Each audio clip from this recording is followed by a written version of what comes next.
Sometimes I don't question whether I love people. I know I do. I love intentionally, I love in details, I love in the quiet ways that don't always get noticed. I remember the small things you said 3 months ago. I notice when your voice sounds slightly different. I pay attention to your moods without you having to explain them. If you're overwhelmed, I adjust. If you're distant, I check in. If you're hurting, I feel it too. So when I sit alone and that thought creeps in, am I actually loved the same way? It doesn't come from insecurity.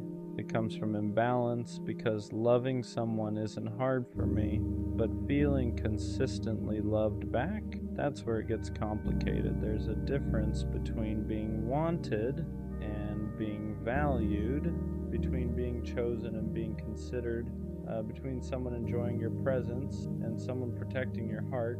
And sometimes I can't tell which one I am. Am I loved, or am I just convenient?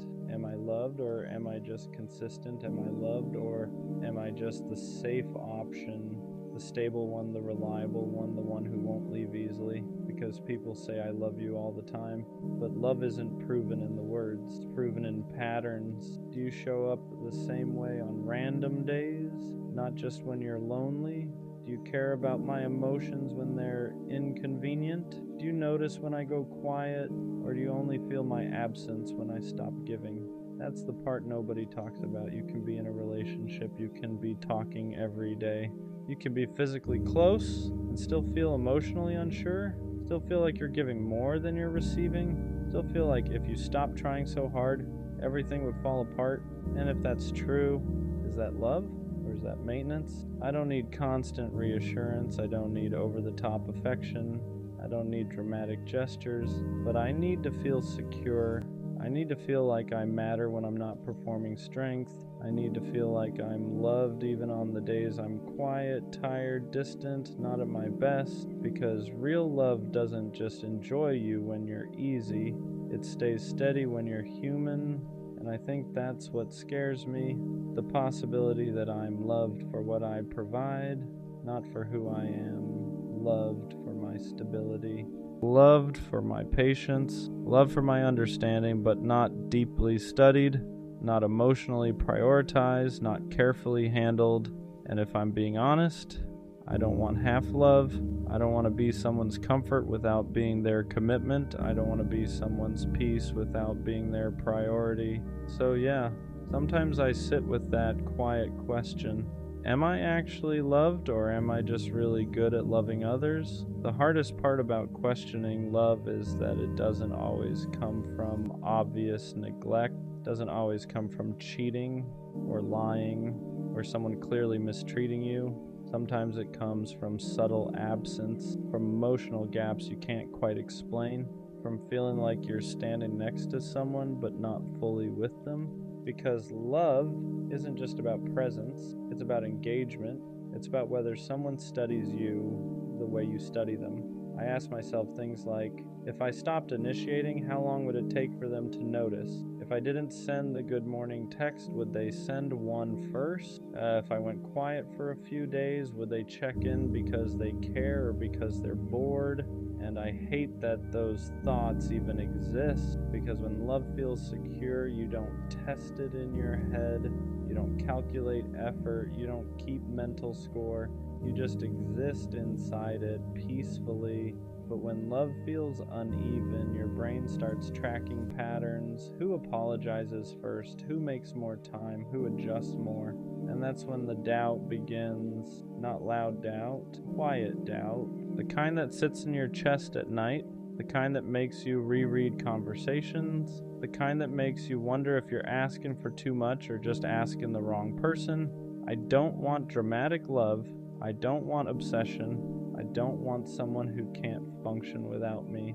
I want someone who chooses me consciously, daily, not because I'm easy, not because I'm stable, not because I don't cause problems, but because they genuinely value me, because they care about my internal world, because they don't want to risk losing me through laziness or emotional distance. That's the difference. You can love someone and still be careless. You can love someone and still take them for granted.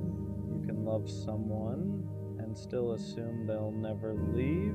But being loved properly, That feels intentional. It feels protected.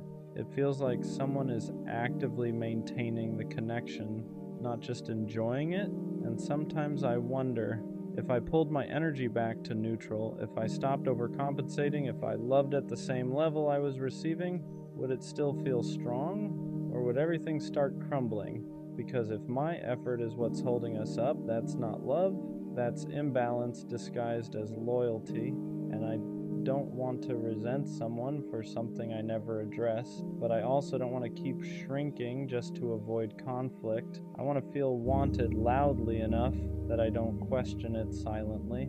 I want to feel secure enough that I don't rehearse conversations in my head. I want to feel chosen in a way that removes doubt instead of feeding it, because love shouldn't feel like something you constantly measure.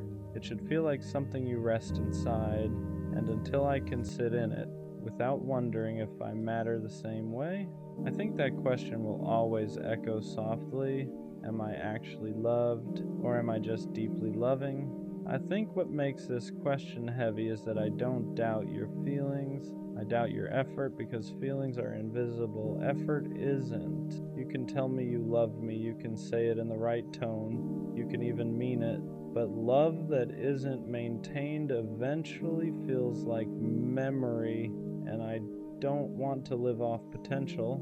I don't want to survive off they care, they're just bad at showing it, because if I can show it, if I can adjust, if I can communicate clearly, why does it feel like I'm the one stretching more? That's where the exhaustion comes in, not from loving you, from overcompensating for the space you leave. There's a specific loneliness that comes when you're the emotionally aware one, when you're the one who brings things up calmly, when you're the one who says, let's talk about it, when you're the one who makes sure small issues don't become big ones. And sometimes I wonder, if I stopped being that person, would you step into that role? Or would we slowly drift because I stopped carrying the emotional weight? That's not partnership, that's imbalance. And imbalance slowly turns love into doubt. I don't need perfection, I need reciprocity. I need to feel like if I fall apart, you won't just watch. I need to feel like if I go quiet, you'll notice. I need to feel like if I stop being strong for a moment, you won't become distant. Because love isn't just about who stays when it's easy. It's about who leans in when things feel uncomfortable. And sometimes I don't feel leaned into, I feel leaned on. And there's a difference. I don't want to be your emotional safety net without you being mine. I don't want to be the consistent one while wondering if I'm consistently valued. And maybe you do love me, but if I constantly have to question it, then something about the way it's being expressed isn't landing. Because real love doesn't eliminate all fear, but it does eliminate constant uncertainty. It doesn't make you feel like you're negotiating your worth. It makes you feel secure enough to stop asking yourself if you matter. And until I can sit in this without quietly measuring effort, without wondering if I'm too much, without shrinking my needs to maintain peace, that question will stay in the back of my mind. Am I actually loved, or am I just deeply convenient? I think the real fear isn't that you don't love me, it's that you love me comfortably. There's a difference. Comfortable love is quiet. It assumes. It relaxes a little too much. It stops trying as hard because it believes I'm not going anywhere. And maybe I won't, but that doesn't mean I don't notice the shift. In the beginning, effort feels automatic. You call just to hear my voice. You ask questions and actually wait for the answers. You care about how my day went, not just what happened. But once things feel stable, do you still pursue me? Do you still choose me loudly? Do you still protect the connection like it could be lost? Or do you just exist in it? Because love that stops being intentional slowly starts feeling optional. And I don't want to feel optional in someone's life. I don't want to be the person you assume will always understand, the person you assume won't leave, the person you assume doesn't need reassurance, because the strong ones still need softness, the independent ones still need consistency, the calm ones still need effort, and sometimes I think people forget that. They mistake my patience for infinite tolerance. They mistake my understanding for emotional immunity. They mistake my loyalty for permanence, but even loyal people get tired. Even understanding people feel hurt. Even calm people question things when the effort changes. I don't want to be loved lazily. I don't want to be loved based on convenience. I want to be loved actively. I want someone who doesn't just assume I know they care, but make sure I feel it. Someone who doesn't just stay, but stays with intention. Because here's the truth, if I ever stopped trying the way I do now, would you fight for this the same way? If I ever pulled my energy back to neutral, would you step up or would you get distant? That question alone tells me a lot. Love shouldn't feel like something I'm maintaining by myself. It shouldn't feel like if I relax for a second, everything will slowly fade. It should feel mutual, balanced, protected from both sides. And until I feel that consistently, not just in moments, not just after conflict, not just when I express doubt, that quiet thought will linger. Am I loved deeply or just comfortably? Maybe the hardest part about all of this is that I don't want to accuse you. I don't want to sound ungrateful. I don't want to seem insecure. I don't want to turn something small into something heavy. But silence builds pressure, and pressure turns into quiet resentment, because when I feel like I'm giving more than I'm receiving, I don't explode, I adjust. I overthink, I analyze, I start loving more carefully, and that's when something shifts inside me. I stop being soft in the same way, I stop opening up as freely, I stop expressing needs because I don't want to feel like a burden. And you probably wouldn't even notice at first, because I don't change loudly, I change subtly. And that's the scary part, because once I start protecting myself emotionally, I don't fully come back the same. I don't want to have to guard my heart with someone who says they love me. I don't want to measure my words. I don't want to calculate how much reassurance I can ask for without seeming too much. I want to exist freely. But freedom only comes when love feels secure, not intense, not obsessive, secure. The kind of secure where I don't have to question your effort after a disagreement. The kind of secure where your consistency doesn't depend on my mood. The kind of secure where I don't feel like I have to earn softness from you. Because love shouldn't feel conditional. It shouldn't spike when I'm easy to love and dip when I need extra understanding. And sometimes I ask myself something deeper. If I disappeared tomorrow, would you miss me because you love me? Or because you lost something that benefited you? Would you miss my heart? Or just my stability? Would you miss the way I cared, or just the fact that I cared consistently?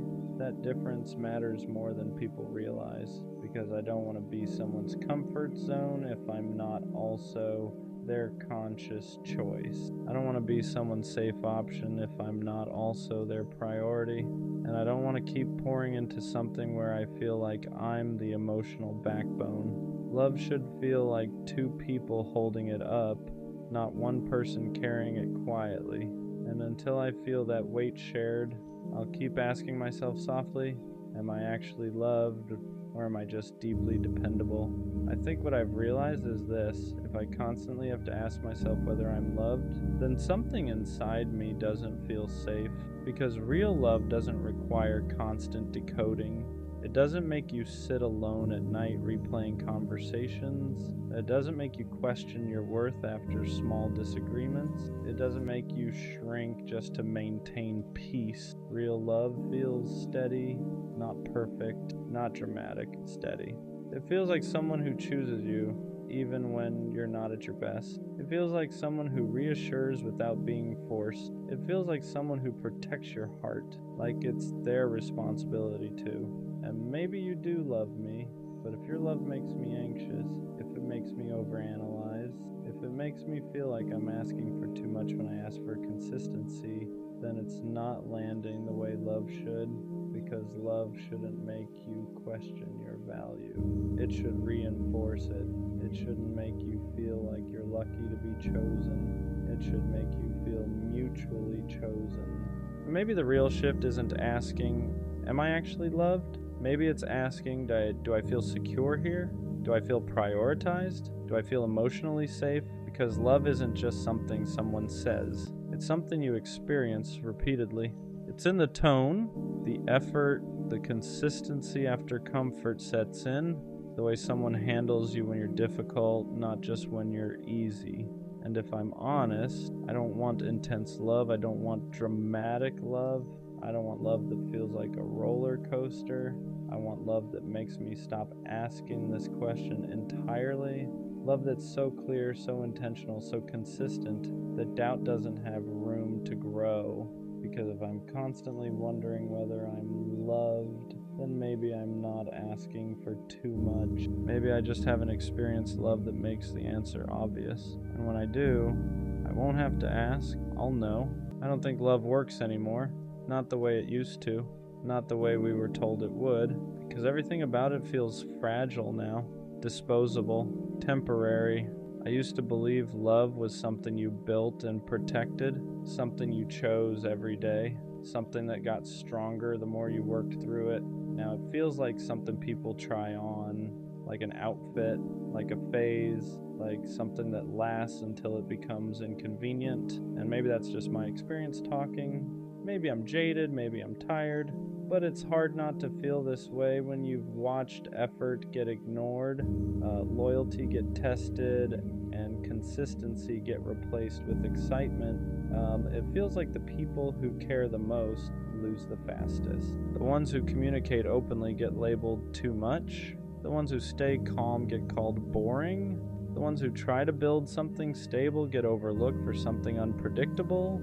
And I don't understand when stability became unattractive. When did peace start feeling dull? When did consistency start feeling optional? When did love turn into a competition of who cares less? Because that's what it feels like now. Who replies slower? Who shows less emotion? Who keeps more options open?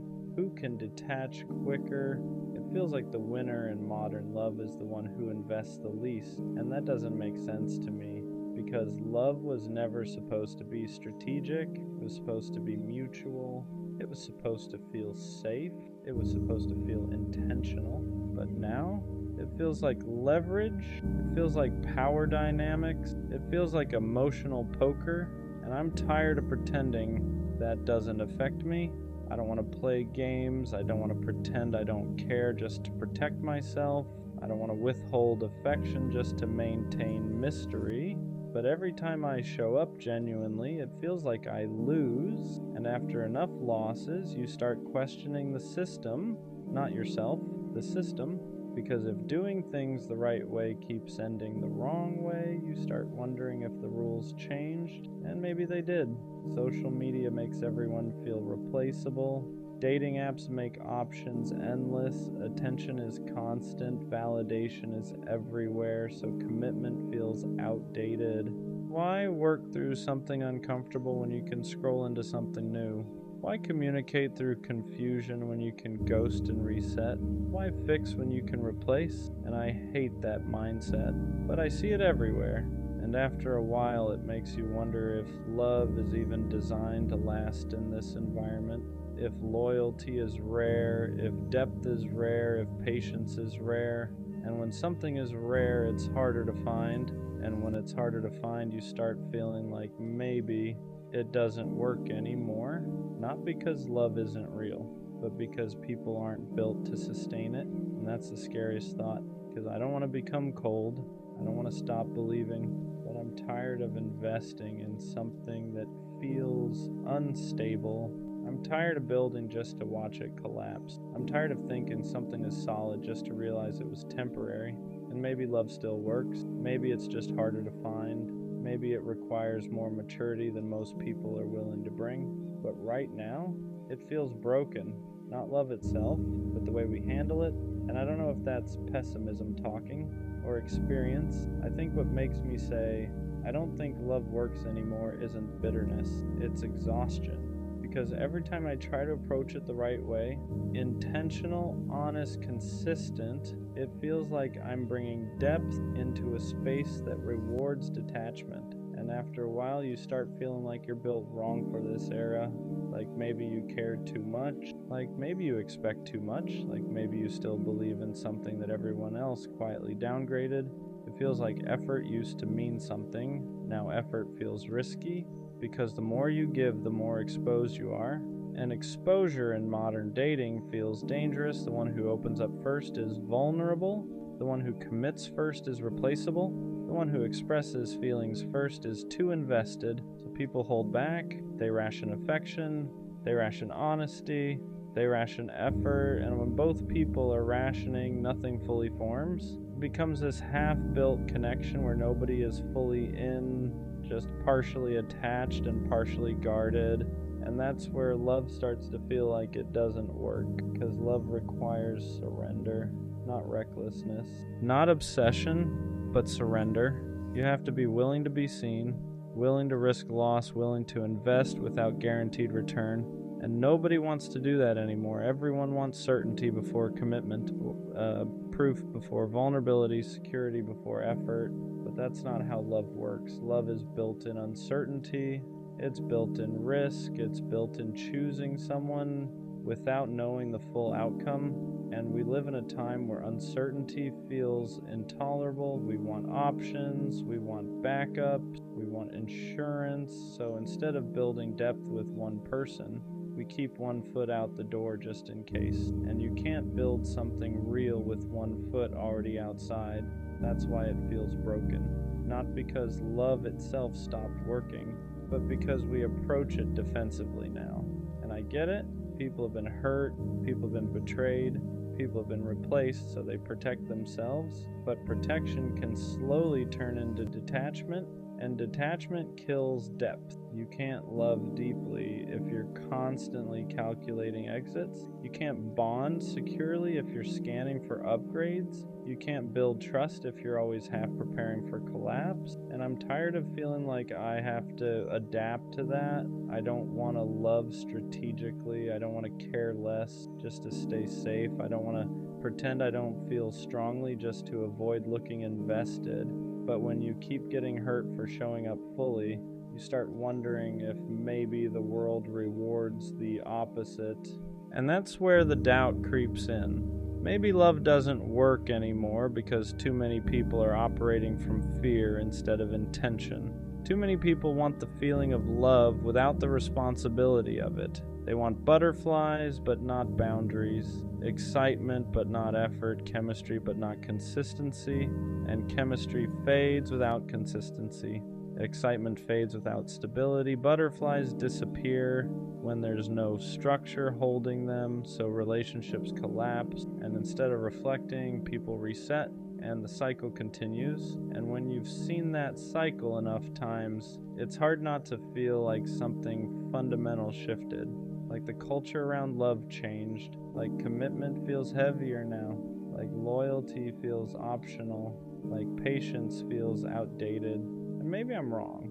Maybe there are still people who believe in depth. Maybe there are still people who value stability.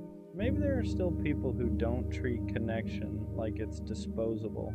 But when your personal experiences keep showing the opposite, it's hard to stay optimistic. It's hard to believe love works when everything around it feels temporary. And I don't want to lose faith, but I also don't want to keep pretending it's easy, because it's not anymore. And maybe love still works, but maybe it only works when two people are equally ready to stop playing defense, and that combination feels rare, not impossible, just rare.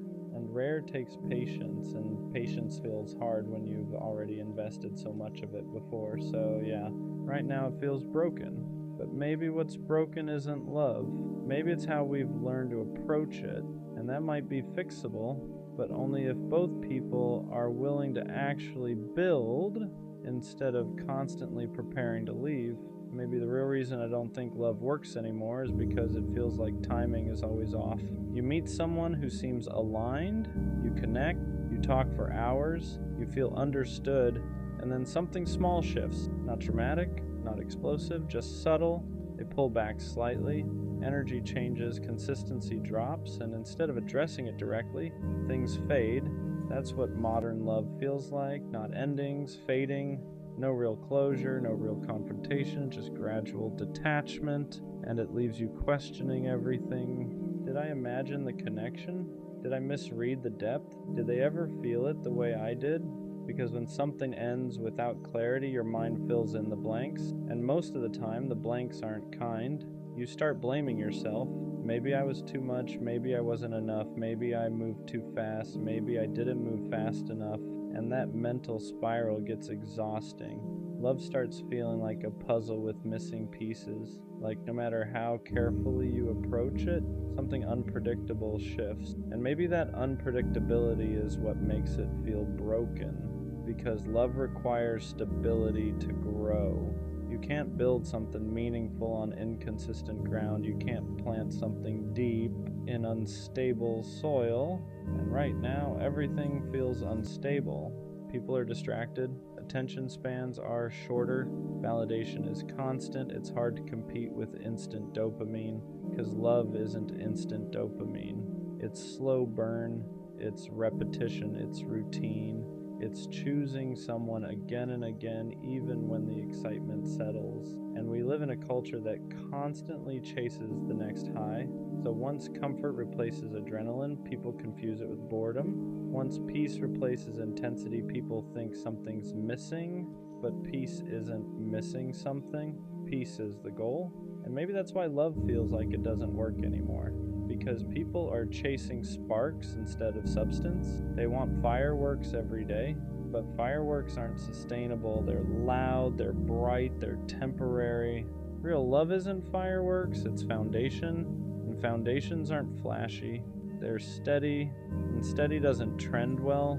Steady doesn't go viral. Steady doesn't give you constant emotional spikes, but steady is what lasts. And maybe we forgot that. Maybe we've confused intensity with compatibility.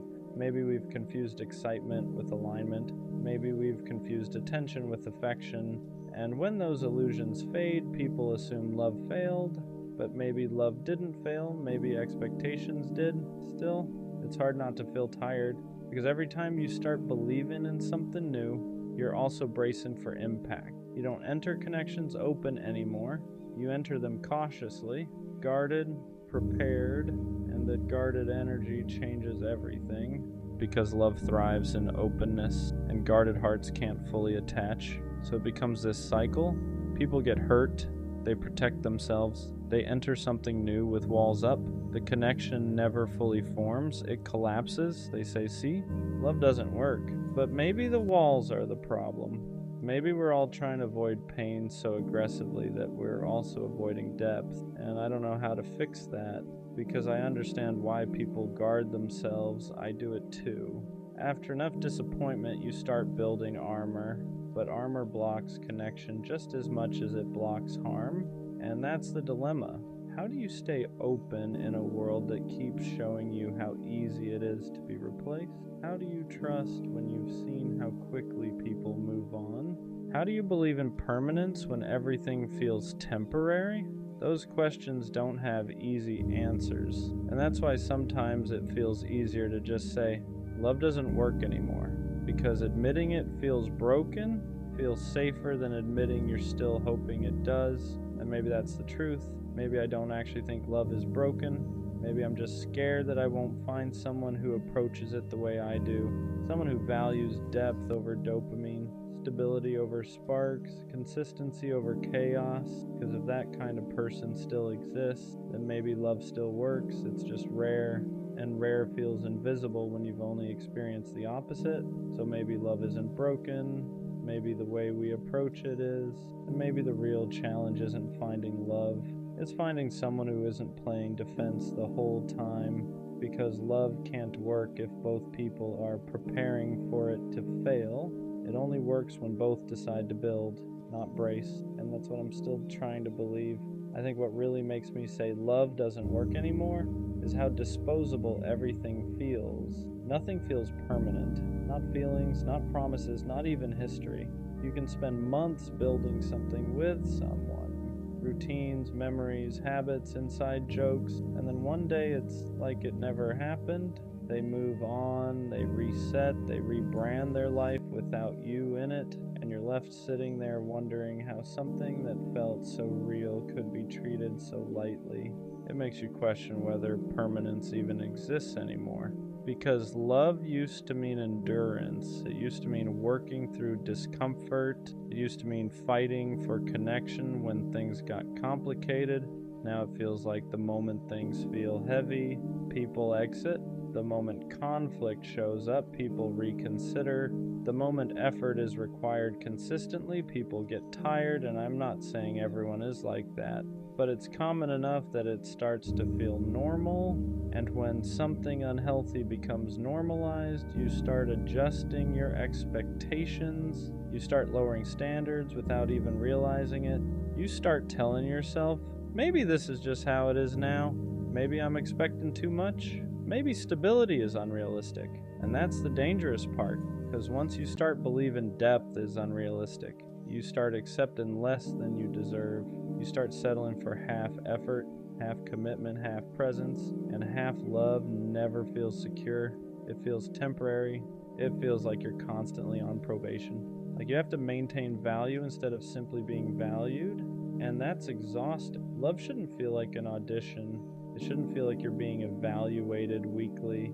It shouldn't feel like you're one mistake away from being replaced, but that's what modern dating culture does. It keeps everyone slightly disposable because there's always another option, and options change the psychology of commitment. Now, when people feel like there's endless supply, they don't invest deeply.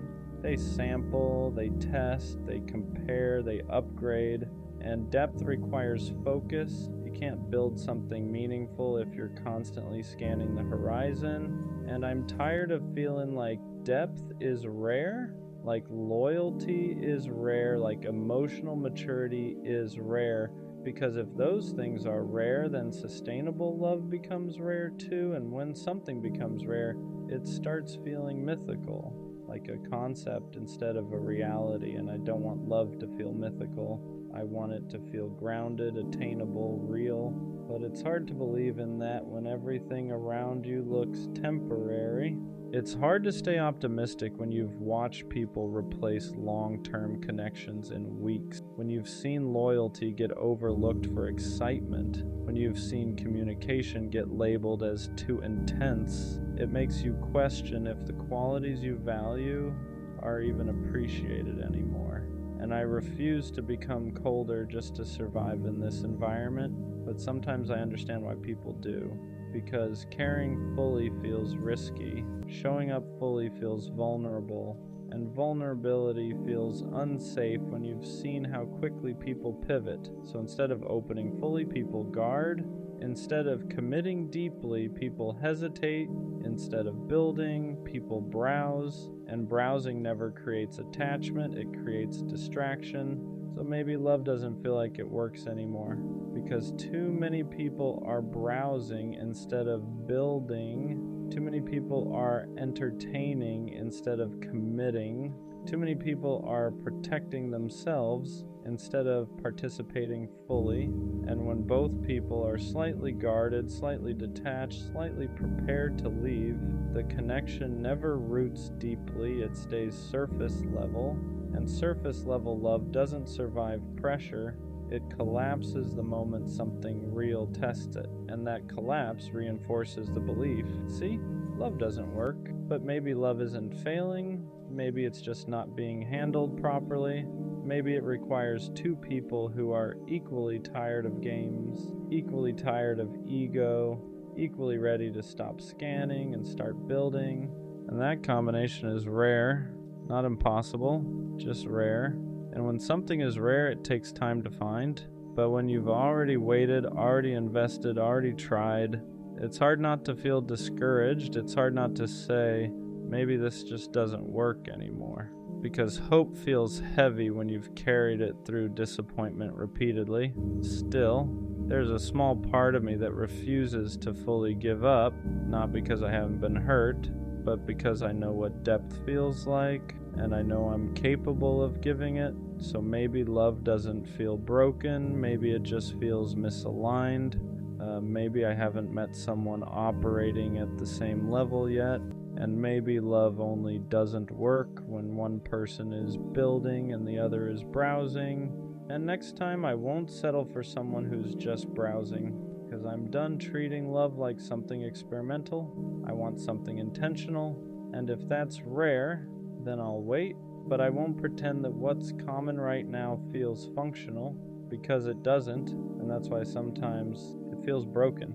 Another reason I feel like love doesn't work anymore is because nobody seems patient enough for it. Real love is repetitive.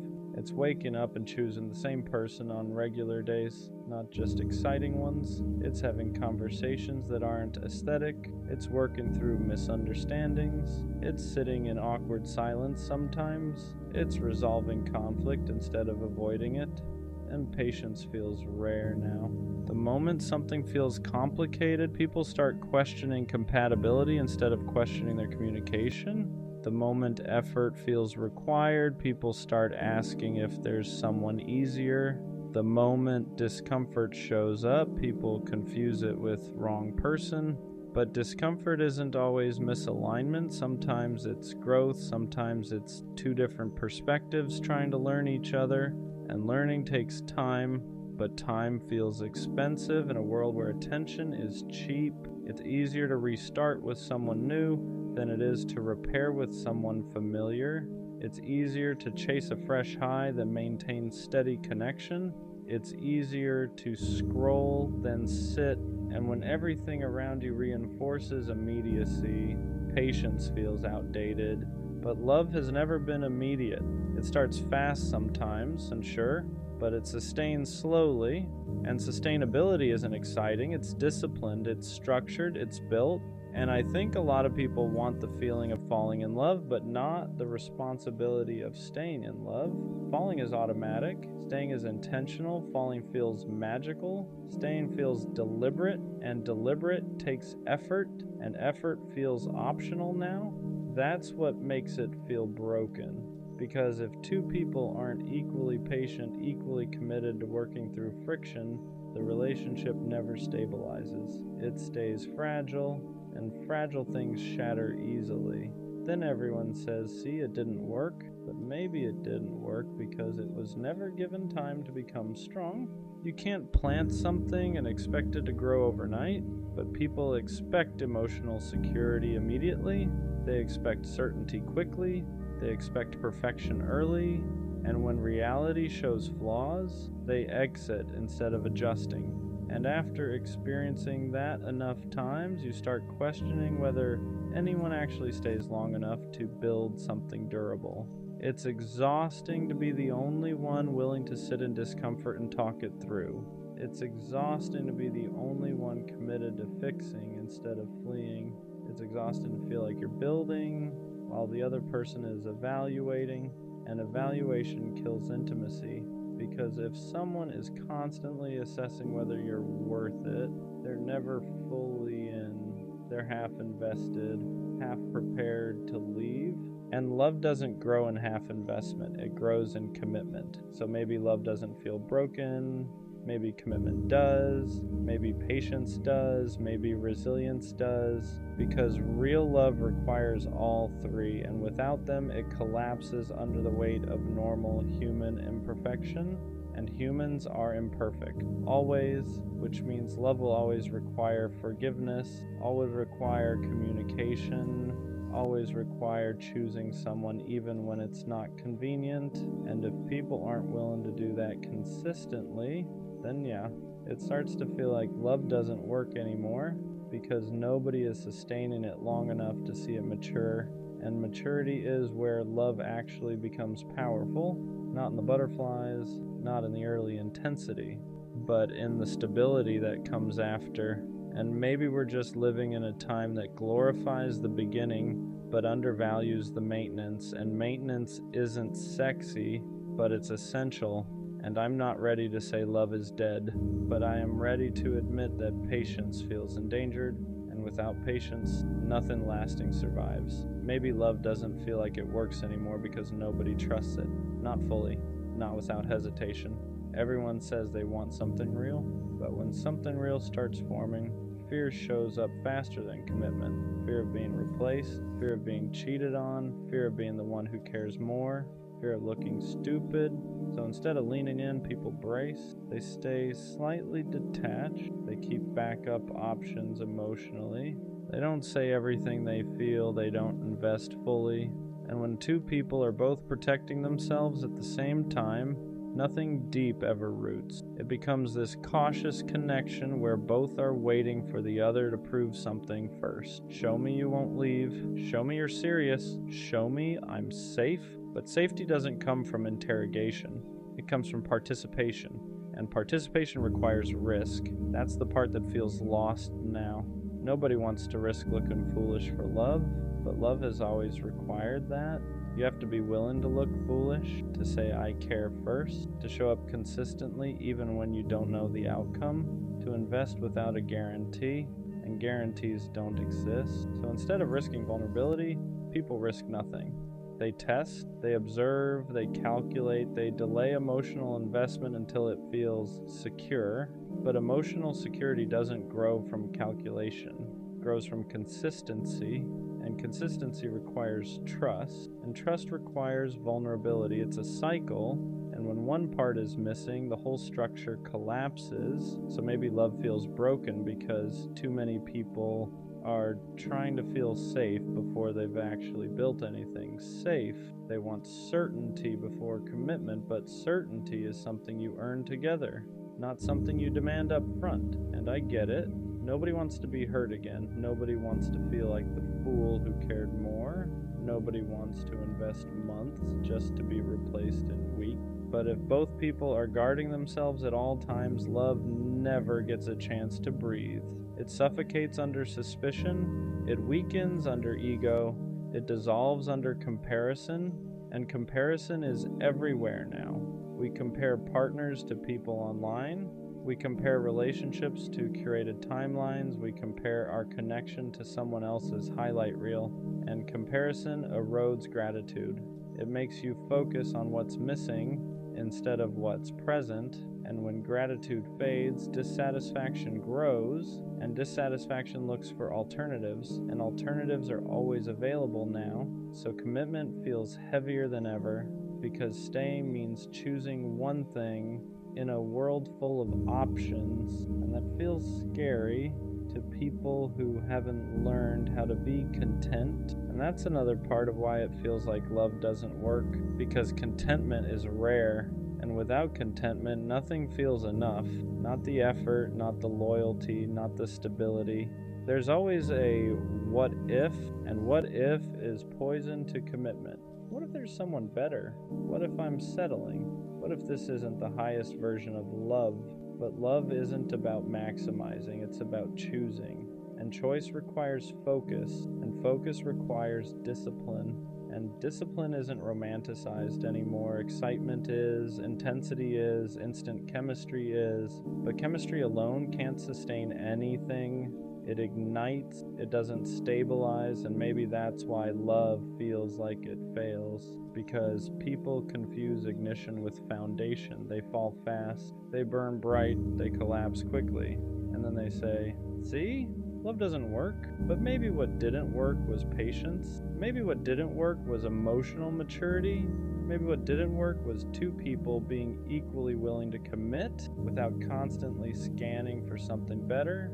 I don't think love stopped working. I think standards changed. I think attention got divided. I think ego got louder.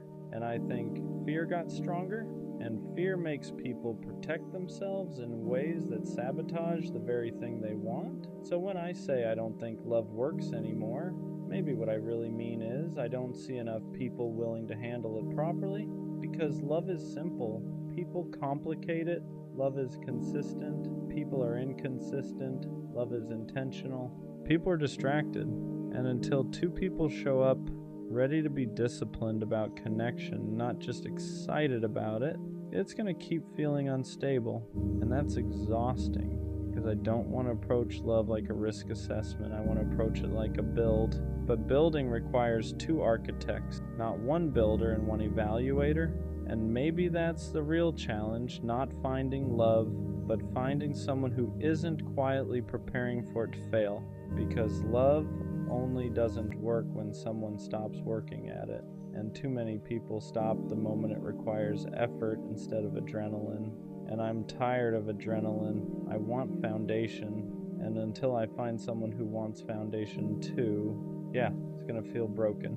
Another reason it feels like love doesn't work anymore is because people are addicted to potential more than presence. They fall in love with what something could be instead of what it actually is. They fall for the idea, the fantasy, the imagined future.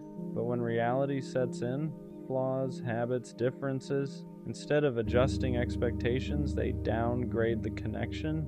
It's like people want perfection in a human body, and humans aren't perfect. So the moment imperfection shows up, doubt follows. She could be better. He could be more. This might not be the best I can get. And that mindset destroys contentment. Because if you're always wondering if something better exists, you'll never water what's in front of you. You'll keep browsing instead of building. And browsing doesn't create depth. It creates comparison. And comparison slowly poisons appreciation. You stop seeing what someone does for you. You focus on what they don't. You stop valuing consistency. You crave excitement, and excitement is unstable. Love isn't built on constant excitement. It's built on reliability, and reliability feels boring if you're addicted to adrenaline. That's the uncomfortable truth.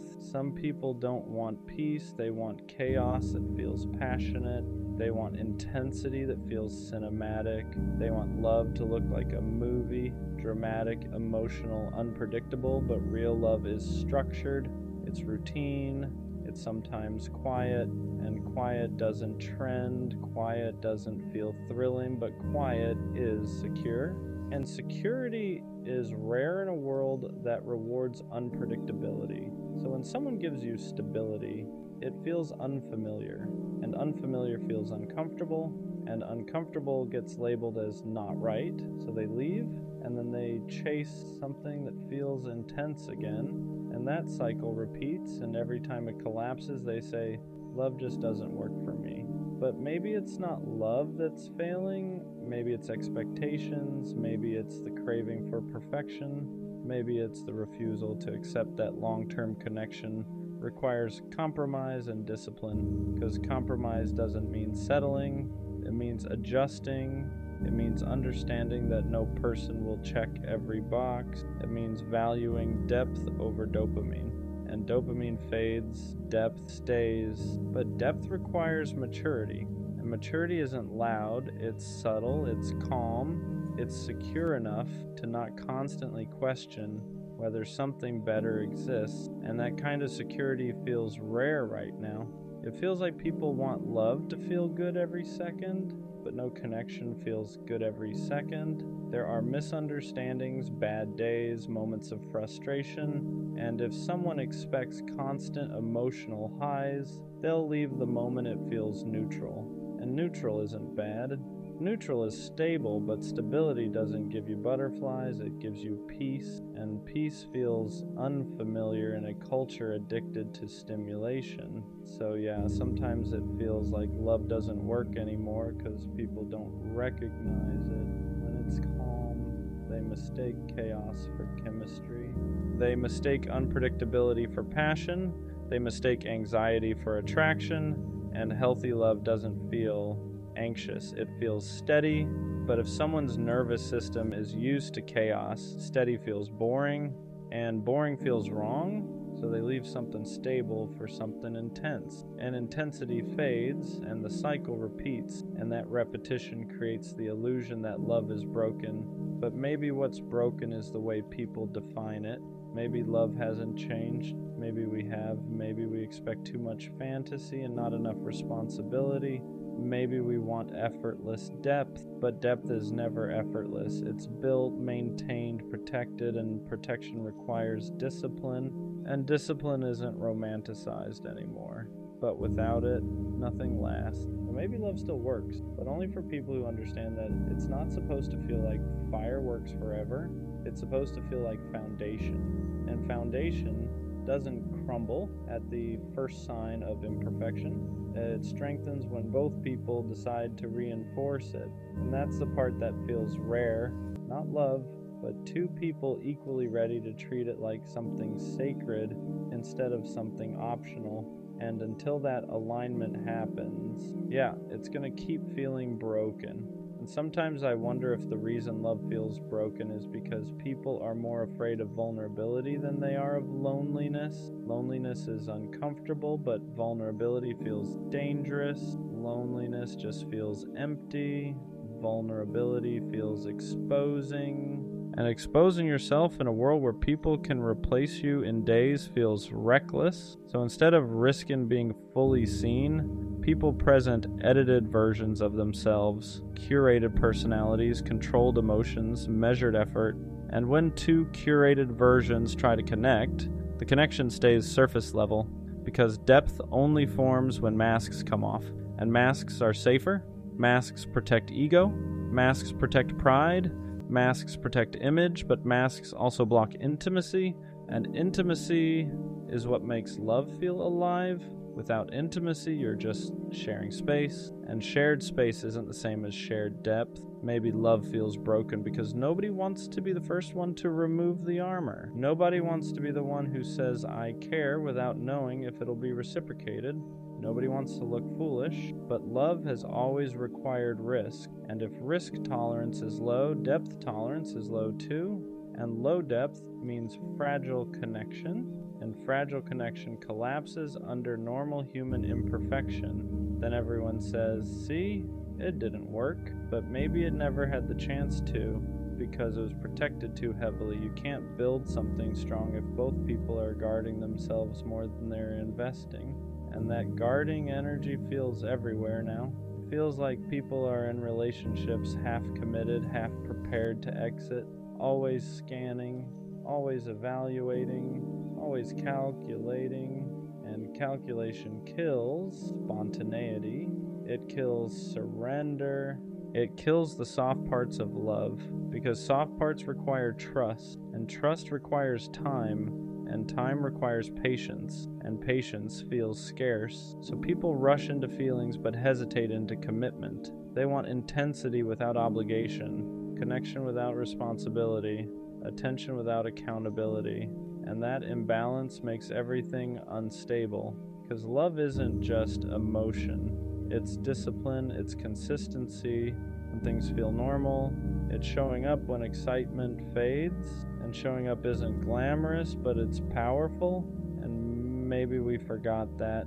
Maybe we've glamorized beginnings and neglected maintenance. Maybe we've romanticized sparks and ignored structure.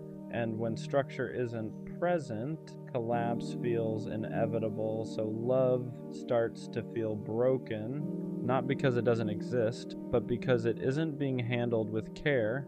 And care requires emotional maturity. And emotional maturity isn't common, it's developed. And development requires self-awareness. And self-awareness requires reflection. And reflection requires sitting with discomfort, and a lot of people avoid discomfort at all costs. So instead of reflecting, they replace. Instead of adjusting, they exit. Instead of building, they restart. And restarting feels easier than repairing. But restarting resets the lesson too, and the cycle continues. And after watching enough cycles, it's hard not to feel like love is just temporary. Like everything eventually fades, like no one really stays. But maybe the problem isn't love. Maybe it's our attention spans. Maybe it's our tolerance for imperfection. Maybe it's our fear of being fully seen. And maybe love only works when two people are brave enough to risk looking foolish for it, brave enough to commit without constant comparison, brave enough to stay when it's not cinematic, brave enough to build when it's not exciting. And that kind of bravery feels rare, but rare doesn't mean non-existent, it just means selective. And maybe the reason love feels broken to me is because I've seen too much avoidance and not enough bravery. But that doesn't mean bravery doesn't exist. It just means I haven't experienced it consistently yet. And that's frustrating, but frustration doesn't equal impossibility. It just means the standard is high, and high standards take time to align with. So maybe love isn't broken, maybe it's just misused. And until two people approach it with equal discipline and equal depth, it's going to keep feeling unstable. But I still believe, even if it's quiet belief now, that real love requires courage. And courage isn't loud, it's consistent. And when I find someone consistent enough to stay through discomfort instead of running from it, maybe it won't feel broken anymore. Maybe it'll finally feel built. There's another truth I don't always say out loud. Sometimes when I say I don't think love works anymore, what I really mean is I'm scared to believe in it again. Because believing in it requires hope, and hope is heavy when you've watched things fall apart more than once. It's easier to say love is broken than to admit you're afraid of being hurt again. It's easier to act detached than to admit you still want something real. It's easier to lower expectations than to risk disappointment. But the reason it still frustrates me so much is because I do believe in depth, I believe in loyalty, I believe in consistency, I believe in choosing someone and actually staying. So when I look around and see temporary everywhere, it feels like I'm out of place, like I'm built for something that isn't common anymore, and that can make you feel isolated. Because you start wondering if you're unrealistic, if you expect too much, if maybe you're the one who needs to adapt. But adapting to a culture that treats connection lightly feels like losing something essential, and I don't want to lose that. I don't want to become someone who loves halfway. I don't want to become someone who keeps emotional backups. I don't want to become someone who leaves at the first sign of discomfort.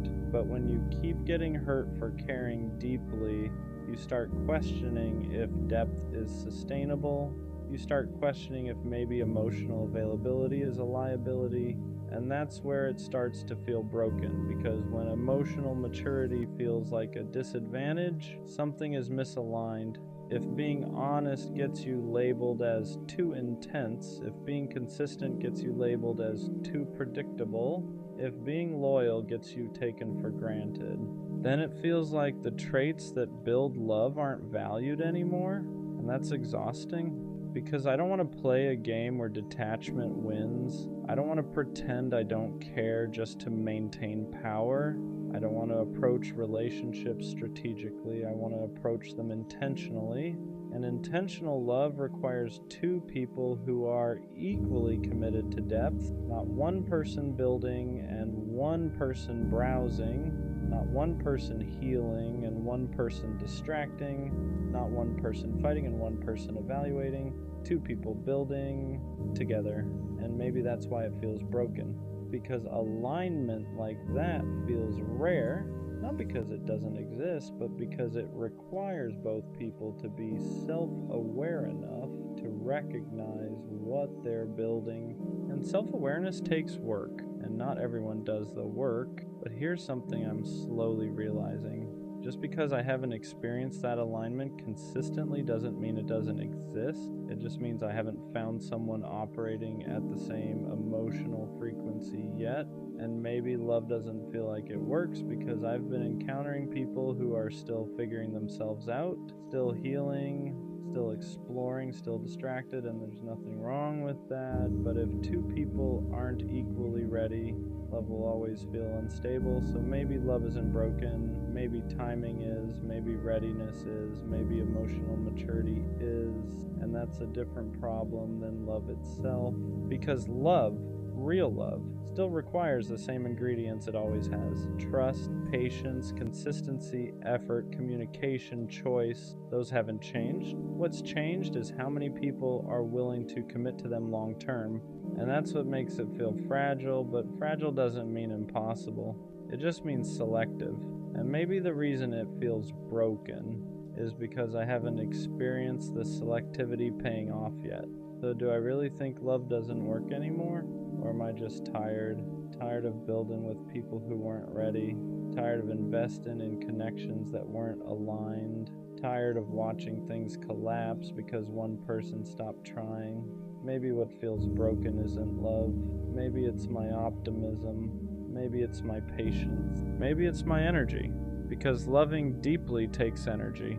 Believing in something lasting takes courage. And after enough disappointment, courage feels heavy. But here's what I know. I don't want temporary. I don't want half effort. I don't want something that collapses the moment it feels normal. I want stability. I want intentionality. I want someone who doesn't get bored when peace replaces intensity.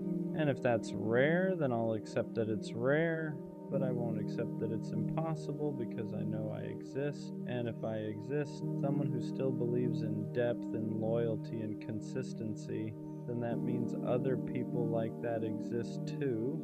Maybe love doesn't feel like it works because it's not common anymore, but uncommon doesn't mean extinct. It just means it requires discernment. It requires patience. It requires walking away from people who treat connection casually.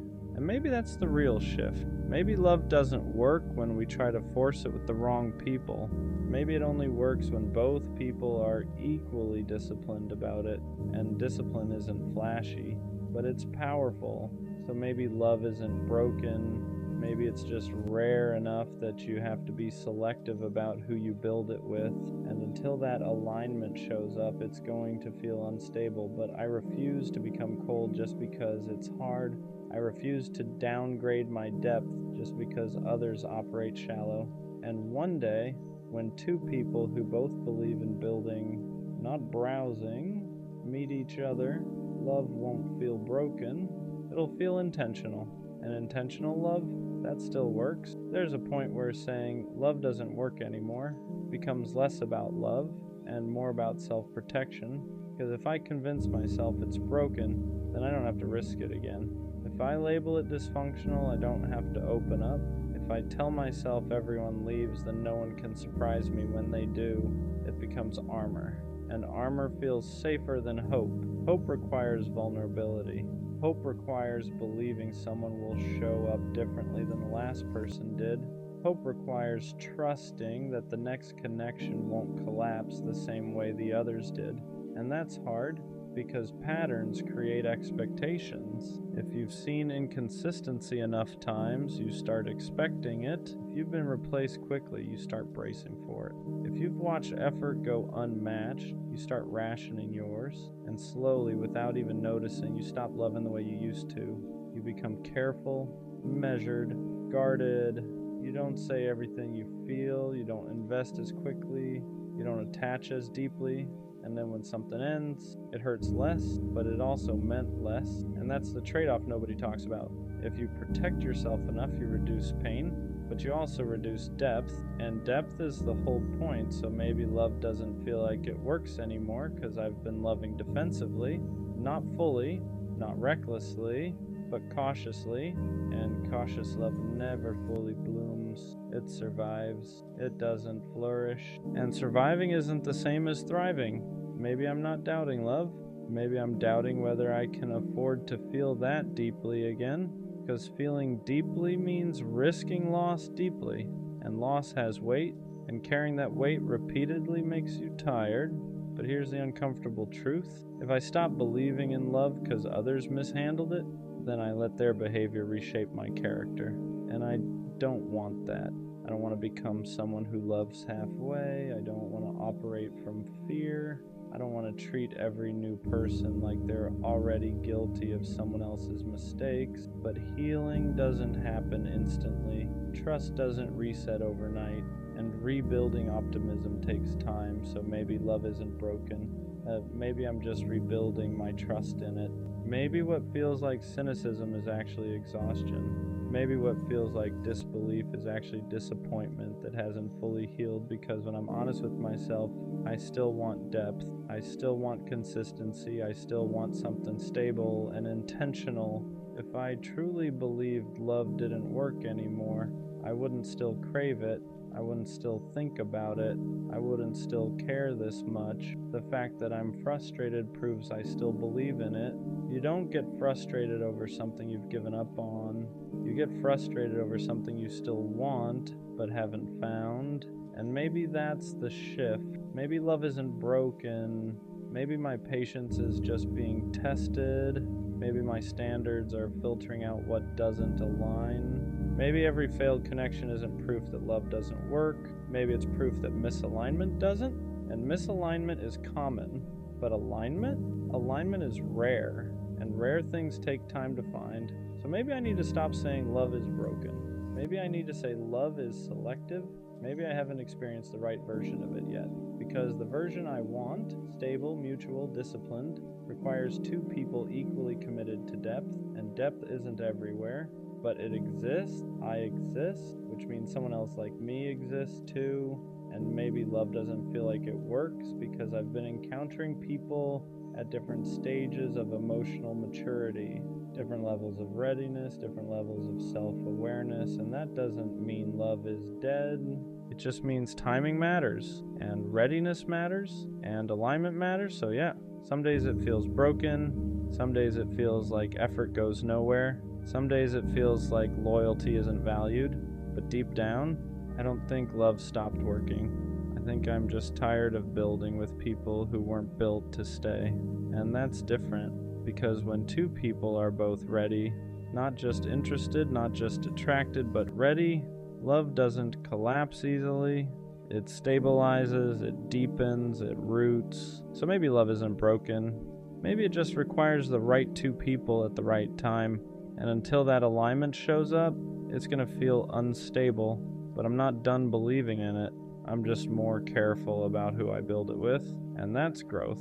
Not defeat. The worst kind of pain is caring deeply and watching it backfire. Not because you expect anything in return, but because caring is just who you are. You show up without being asked. You check in on people who never think to check on you. You stay up late listening to problems that were never yours to carry. You give your time, your energy, your patience, not to be praised, just because you care, and somehow that becomes the thing that hurts you. Because some people don't meet kindness with care. They get comfortable with it. They start expecting it. They stop noticing it. Your effort becomes routine. Your consistency becomes invisible until one day you don't show up the same way anymore. That's when they finally notice. That's when they ask what's wrong. But by then you're already tired. Tired of explaining your intentions. Tired of proving your heart. Tired of giving pieces of yourself to people who never stay long enough to understand what it costs you. It's not that you regret caring, you just wish having a good heart didn't hurt this much. And maybe the hardest truth is realizing that loving deeply doesn't guarantee you'll be loved the same way. But that doesn't make your softness a weakness. It just means it needs protection. Don't stop caring. Just be careful who you hand that kind of love to. When you're the one who cares deeply, you usually become not the reliable one, the one people vent to, the one people lean on, the one who always answers. You're dependable in ways people don't even notice anymore. They assume you'll be there, assume you'll understand, assume you'll forgive, so they stop asking how you are, not out of cruelty, but because consistency gets mistaken for endless capacity. You start carrying emotional weight that was never meant to be yours alone, other people's stress, other people's problems, other people's moods, and you hold it all quietly because you don't want to be a burden the way you never see them as one. But over time, something shifts. You feel tired in a deeper way, not just physically, emotionally. You notice how rarely someone shows up for you the way you show up for them, how quickly your needs get overlooked, how easily your exhaustion goes unseen, and that's when it starts to hurt differently, because you didn't ask for much, you just wanted effort to meet effort, care to meet care, but instead you became the place people take from without realizing they're draining you, and slowly being the strong one starts to feel like being the forgotten one. Eventually something changes, not in a dramatic way. You don't announce it, you don't make a scene, you just stop giving the same way you used to. You reply a little later, you don't over-explain anymore. You stop stretching yourself thin just to be available, and that's when people notice.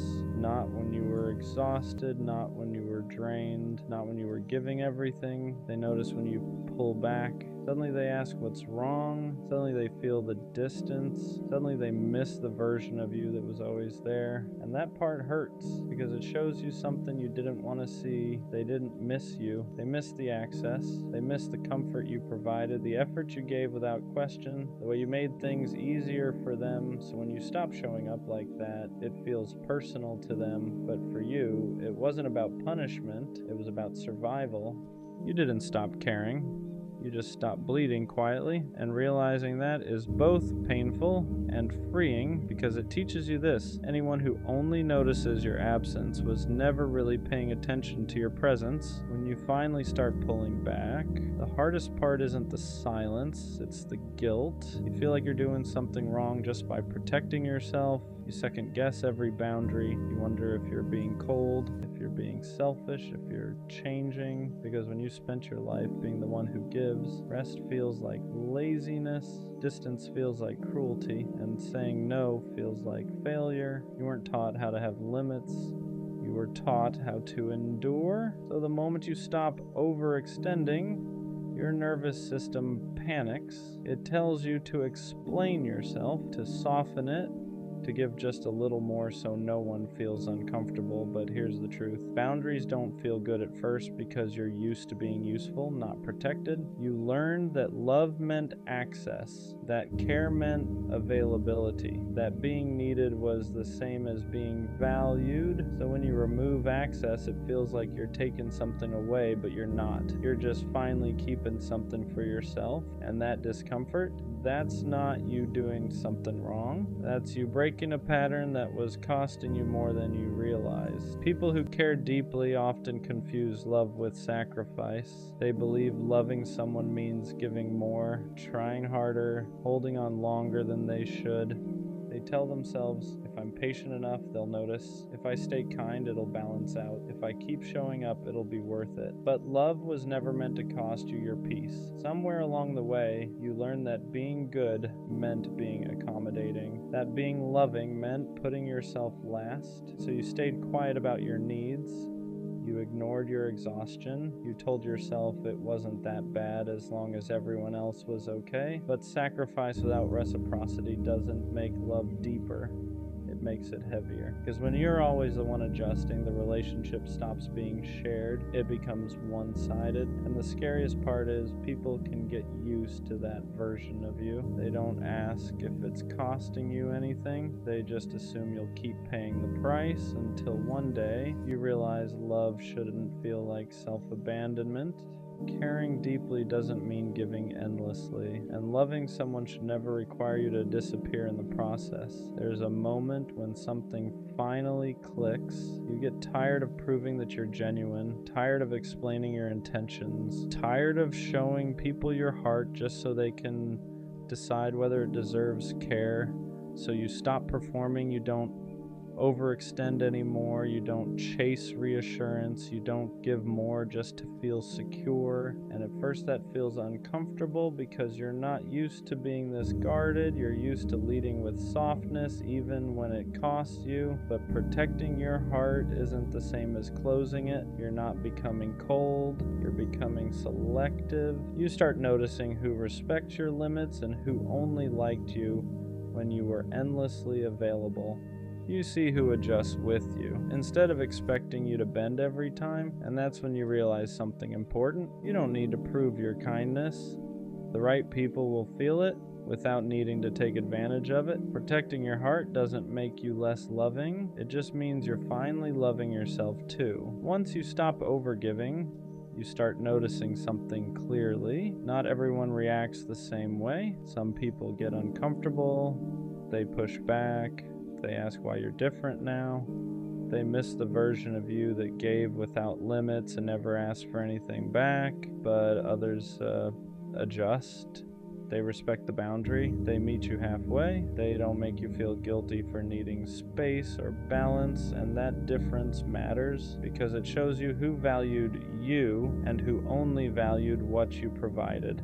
The right people don't punish you for protecting your heart. They don't withdraw when you stop overextending. They lean in. They check on you. They notice your effort because it's no longer automatic. They give without keeping score. And for the first time, caring doesn't feel draining. It feels mutual. You realize you don't have to shrink your heart to keep people around. You don't have to exhaust yourself to be worthy of love. The people meant for you won't disappear when you stop bleeding quietly. They'll stay because they never needed you to hurt in order to feel close. At the end of all this, you realize something important. Your softness was never the problem. Caring deeply wasn't a mistake. Being attentive wasn't wrong. Showing up wasn't foolish. The pain came from giving that level of care to people who didn't know how to hold it.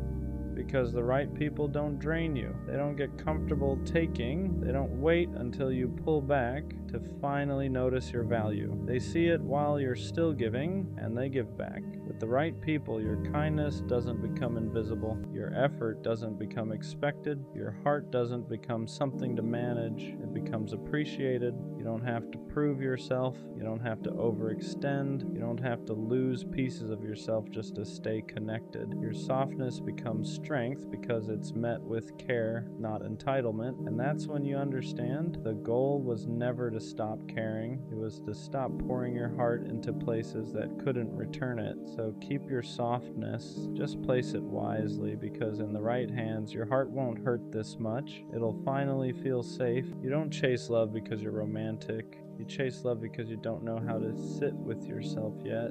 Because silence makes your thoughts loud. Because being alone feels like proof that something about you isn't enough. So you look for love to fill the space. You attach quickly. You overextend. You give more than you should, sooner than you should. Not because you're stupid, but because being chosen feels like relief. Like if someone wants you, then maybe you can stop questioning yourself for a while. You don't just want connection. You want validation. You want someone to prove that you're worth staying for, worth prioritizing, worth choosing. So when someone shows interest, you lean in hard, you ignore red flags, you excuse inconsistency.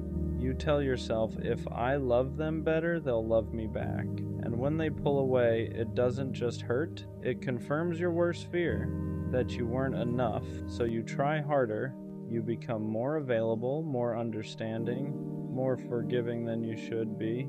You abandon parts of yourself just to keep someone close, and you call it love. But deep down, you know the truth. You're not chasing them. You're chasing the feeling of being wanted. Because when someone loves you, even temporarily, it quiets the voice in your head that says you're unlovable on your own. That's why breakups destroy you. You don't just lose the person you lose the version of yourself that felt okay for a moment. You lose the distraction. You lose the proof.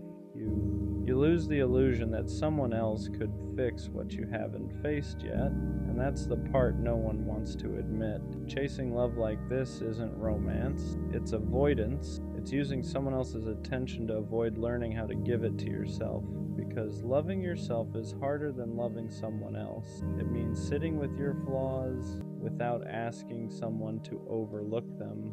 It means choosing yourself without needing applause. It means learning how to feel whole without being held together by another person. And that terrifies you, so you chase love instead.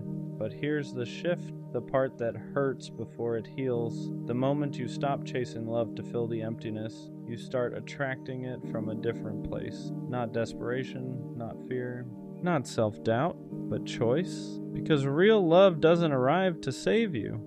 It arrives when you're no longer asking someone else to convince you that you matter. And until you learn to sit with yourself, without distraction, without validation, without escape, every love you chase will feel heavier than it should. You don't need someone to love you harder. You need to stop outsourcing your worth. And when you finally do, love stops feeling like survival and starts feeling like connection.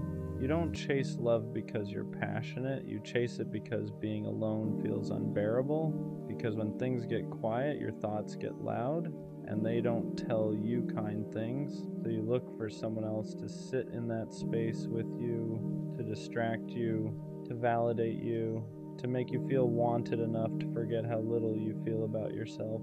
You don't just want connection, you want relief. Relief from the constant feeling that something about you is missing, that you're behind, that if you were enough, someone would have stayed by now. So when someone shows interest, you grab onto it, you attach fast, you give more than you should, you bend your boundaries before they even ask, not because you're weak, but because being chosen feels like proof. Like if someone wants you, then maybe the voice in your head can finally shut up for a while. You start confusing attention with love, consistency with commitment, chemistry with safety, and when they pull away, it doesn't just hurt, it confirms everything you were afraid of. So you chase harder, you explain more, you forgive more, you accept less. You tell yourself that if you just love them better, they'll love you back the way you need. But what you're really doing is asking someone else to give you a sense of worth you don't know how to give yourself yet. And that's why it feels so desperate, because it's not about them. It's about the fear that without love, you have nothing to stand on. This isn't romance, it's survival. And until you learn how to sit with yourself without needing someone else to make you feel okay, every love you chase will feel heavier than it should. At some point, chasing love turns into abandoning yourself.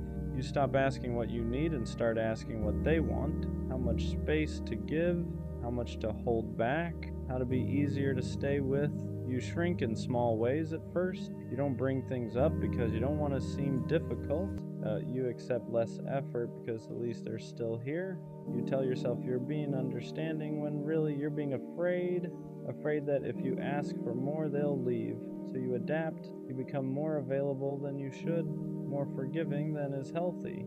You explain away behavior that already made you feel small, and every time you do, you move a little further away from yourself, but you call it love. You tell yourself this is what it means to fight for someone, to be patient, to be loyal. What you don't realize yet is that real love doesn't require you to disappear quietly.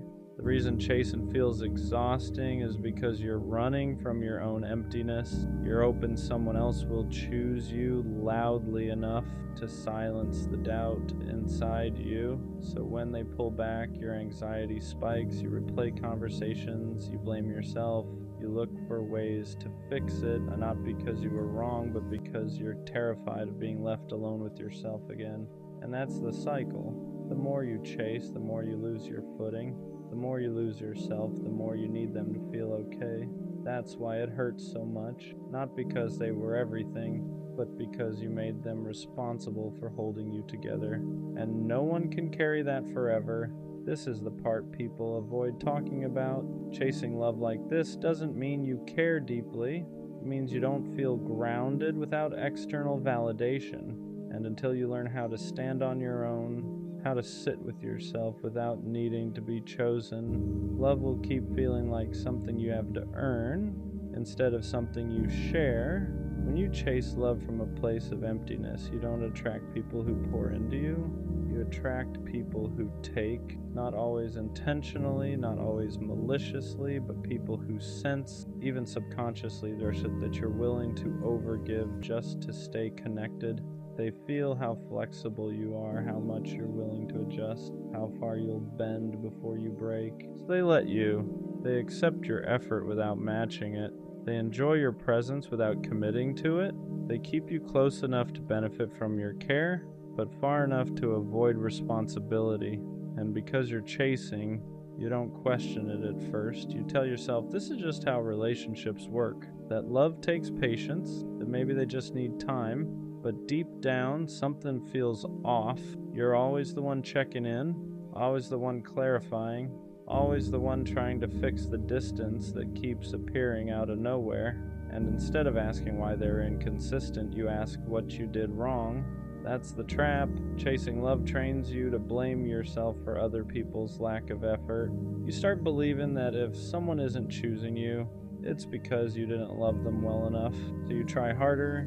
You give more reassurance, more patience, more access to parts of you that should have been protected, and the dynamic deepens. They stay comfortable, you stay anxious, they get affection without accountability, you get hope without security, And that imbalance keeps repeating until you finally see it for what it is. You're not unlucky in love, you're just chasing from a place that tells the wrong people you'll accept less than you deserve. Because people who are capable of real love don't feel comfortable being chased. They meet you halfway. The ones who stay distant, inconsistent, unclear, they stay because the chase benefits them. And until you stop chasing to feel worthy, you'll keep finding yourself in the same story with different faces. Eventually, there's a moment where chasing love stops feeling hopeful and starts feeling exhausting. You realize you're tired, not because love is hard, but because you've been doing all the emotional work alone. You're the one overthinking, the one adjusting, the one trying to hold something together that keeps slipping through your fingers. And for the first time, you ask a quiet question you've been avoiding. Why does love feel like something I have to prove myself worthy of? That question is uncomfortable because it points inward.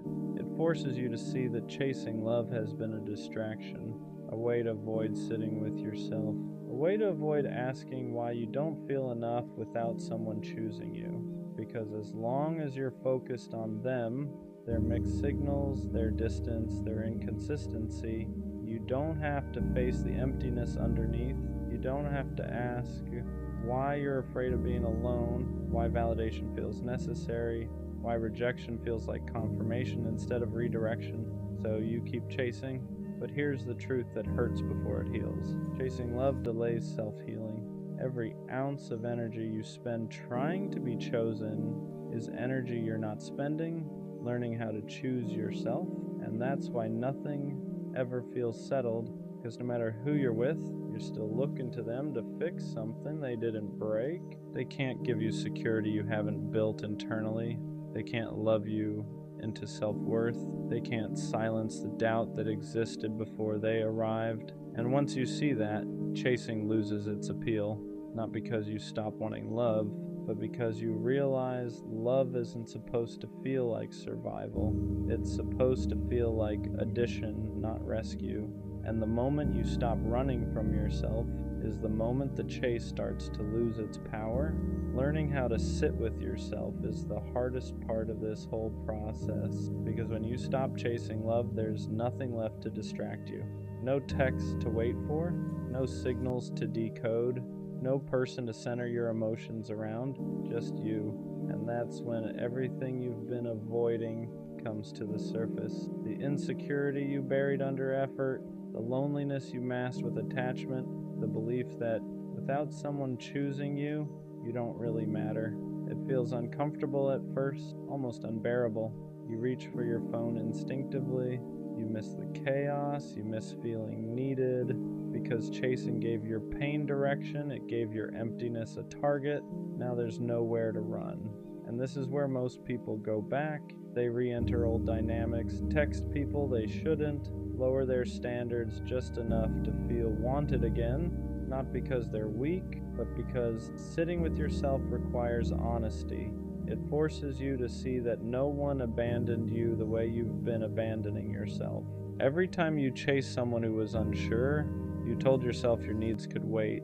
Every time you accepted inconsistency, you taught yourself to tolerate being half chosen. So being alone feels unfamiliar, not because you can't handle it, but because you've never stayed here long enough to build something solid inside yourself. This is where self-love actually starts, not affirmations, not confidence quotes, but learning how to stay when there's no validation coming in, learning how to comfort yourself instead of outsourcing it, learning how to choose yourself without needing approval.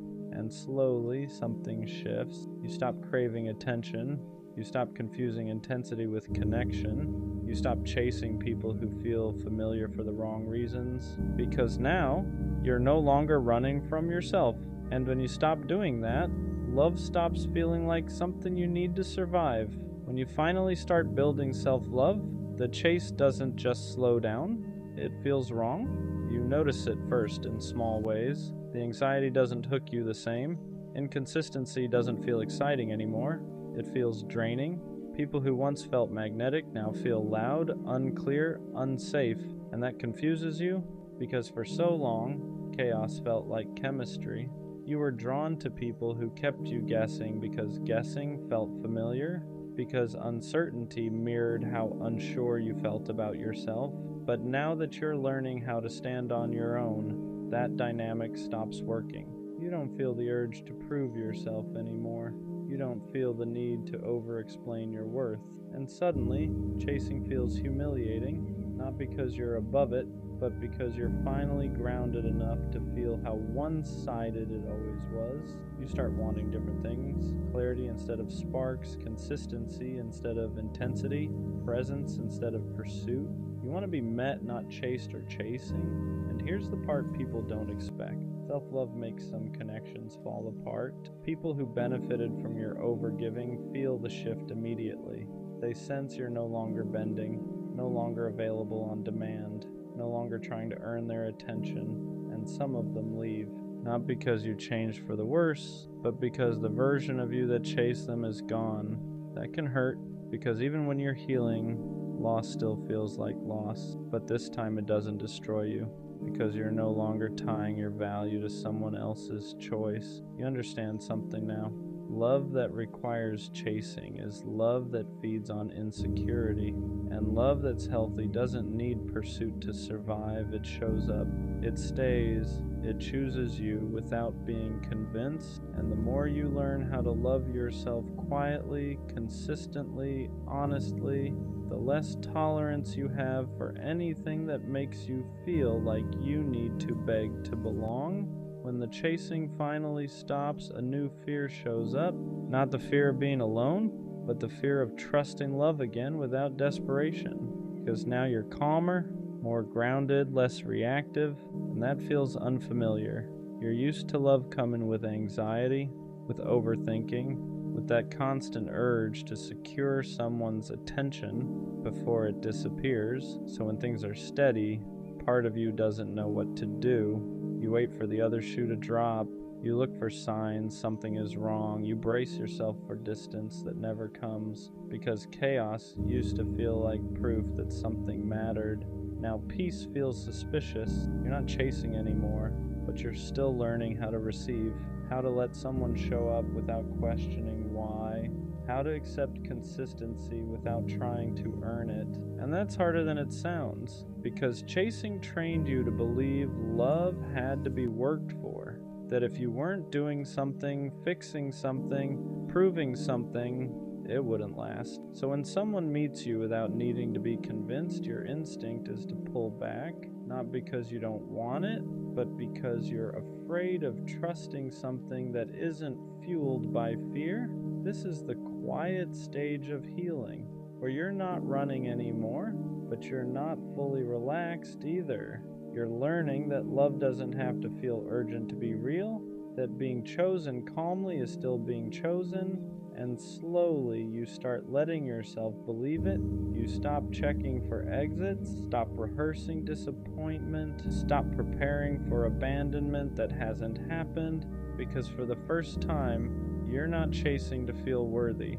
You're standing still and letting love come to you. And that's when you realize how much strength it actually takes to stay. When you stop needing love to save you, everything about it changes. You're not chasing anymore, but you're also not hiding. You're just stable, and that's unfamiliar. You notice how different it feels to want someone instead of needing them. There's no panic behind it, no urgency, no feeling that if this doesn't work out, you'll fall apart. And that scares you in a new way, because chasing gave you purpose. It gave your emotions somewhere to go. It made love feel intense, consuming, alive. Now love feels quieter, not empty, just grounded. You don't lose yourself in people anymore. You don't rearrange your life to keep someone interested. You don't abandon your needs to avoid being left. And because of that, you become harder to hook, not emotionally unavailable, just unavailable to dynamics that require you to shrink. You start noticing things you used to ignore, how someone responds to boundaries, how they handle consistency, how they show up when you're not overgiving. And if they fade when you stop chasing, you don't panic, you understand. They weren't there for you. They were there for the version of you that was always reaching. That realization hurts, but it also frees you. Because now you know love that disappears when you stop chasing was never love meant to stay. This is where self-love changes the rules. You don't try to be impressive, you don't try to be indispensable, you don't try to secure someone's feelings. You let them show you who they are when you're not doing all the work, and for the first time, love feels optional, not because it doesn't matter, but because your worth no longer depends on it. You're not chasing to fill a void anymore. You're choosing from a place that already feels whole, and that's when love stops feeling like survival and starts feeling like something you can welcome without losing yourself. Healing doesn't just bring relief, it brings grief, because when you stop chasing love, you don't just lose old dynamics, you lose the version of yourself who survived by reaching. You look back at who you were and feel a strange mix of sadness and compassion. You remember how hard you tried, how much you gave, how badly you wanted to be chosen, and part of you wants to go back, not because it was healthy, but because it was familiar. Chasing gave you direction. It gave your pain something to focus on. It made loneliness feel purposeful. Now that version of you is gone, and that hurts. You grieve the person who believed love had to be earned, who thought being enough meant being useful, agreeable, easy to keep. You grieve the nights you waited, the messages you rewrote, the boundaries you swallowed just to stay connected, not because you were weak, but because you didn't know another way yet. And healing means accepting something painful. No one did this to you. You did it because you didn't know how to hold yourself without being held. That realization can feel brutal because it removes the villain. There's no one left to blame, just patterns you learn to survive something deeper. So you sit with it, with the sadness, with the regret, with the understanding that you were doing the best you could with what you knew at the time. And slowly, that grief turns into respect. Respect for how much you endured, for how deeply you wanted love, for how brave it was to keep believing, even in the wrong places. You don't hate the old version of you. You thank them because they carried you until you were strong enough to stop chasing and start choosing yourself. And that's what makes this stage heavy. You're not broken anymore, but you're still letting go. The chase ends the moment you stop asking love to fix you, not because you stop wanting connection, but because you stop needing it to feel whole. You finally understand something simple that took you years to learn. Love was never supposed to be proof that you matter. It was never meant to carry your worth, never meant to quiet your self-doubt, never meant to save you from yourself. That was too much to ask of anyone. So you stopped chasing, not in anger, not in bitterness, but in clarity. You stop running after people who make you feel uncertain. Stop explaining your needs to people who don't listen. Stop overgiving just to feel chosen, because now being chosen by yourself comes first. You learn how to sit with silence without panicking, how to be alone without feeling abandoned, how to exist without needing constant reassurance, and something changes. Love no longer feels urgent, it no longer feels like survival. It no longer feels like something you have to secure before it disappears. It becomes optional, not because it's unimportant, but because your life no longer collapses without it. And that's when the real shift happens. You don't attract love from desperation anymore. You don't bond through wounds. You don't mistake intensity for connection. You choose slowly. You choose clearly. You choose from a place that isn't begging to be filled. And if someone doesn't meet you there, you don't chase. You let them go, not because you don't care, but because you care enough about yourself to stop repeating the same pain with different people. The version of you that chased love wasn't weak. They were hurting, they were lonely, they were trying to survive. But this version of you, this version doesn't run. They stand still, they breathe. They choose themselves even when no one is watching. And from here on out, love won't feel like something you have to earn. It'll feel like something you share with someone who meets you without being chased. That's where the cycle ends. Not with finding love, but with finally finding yourself. Dating feels rigged now, not in a dramatic love doesn't exist way, but in a quiet, frustrating way. Like the rules changed while I was still playing by the old ones. I grew up thinking effort mattered, consistency mattered, loyalty mattered. I thought if you showed up honestly, communicated clearly, and moved with intention, things would naturally fall into place, but now it feels like the opposite gets rewarded.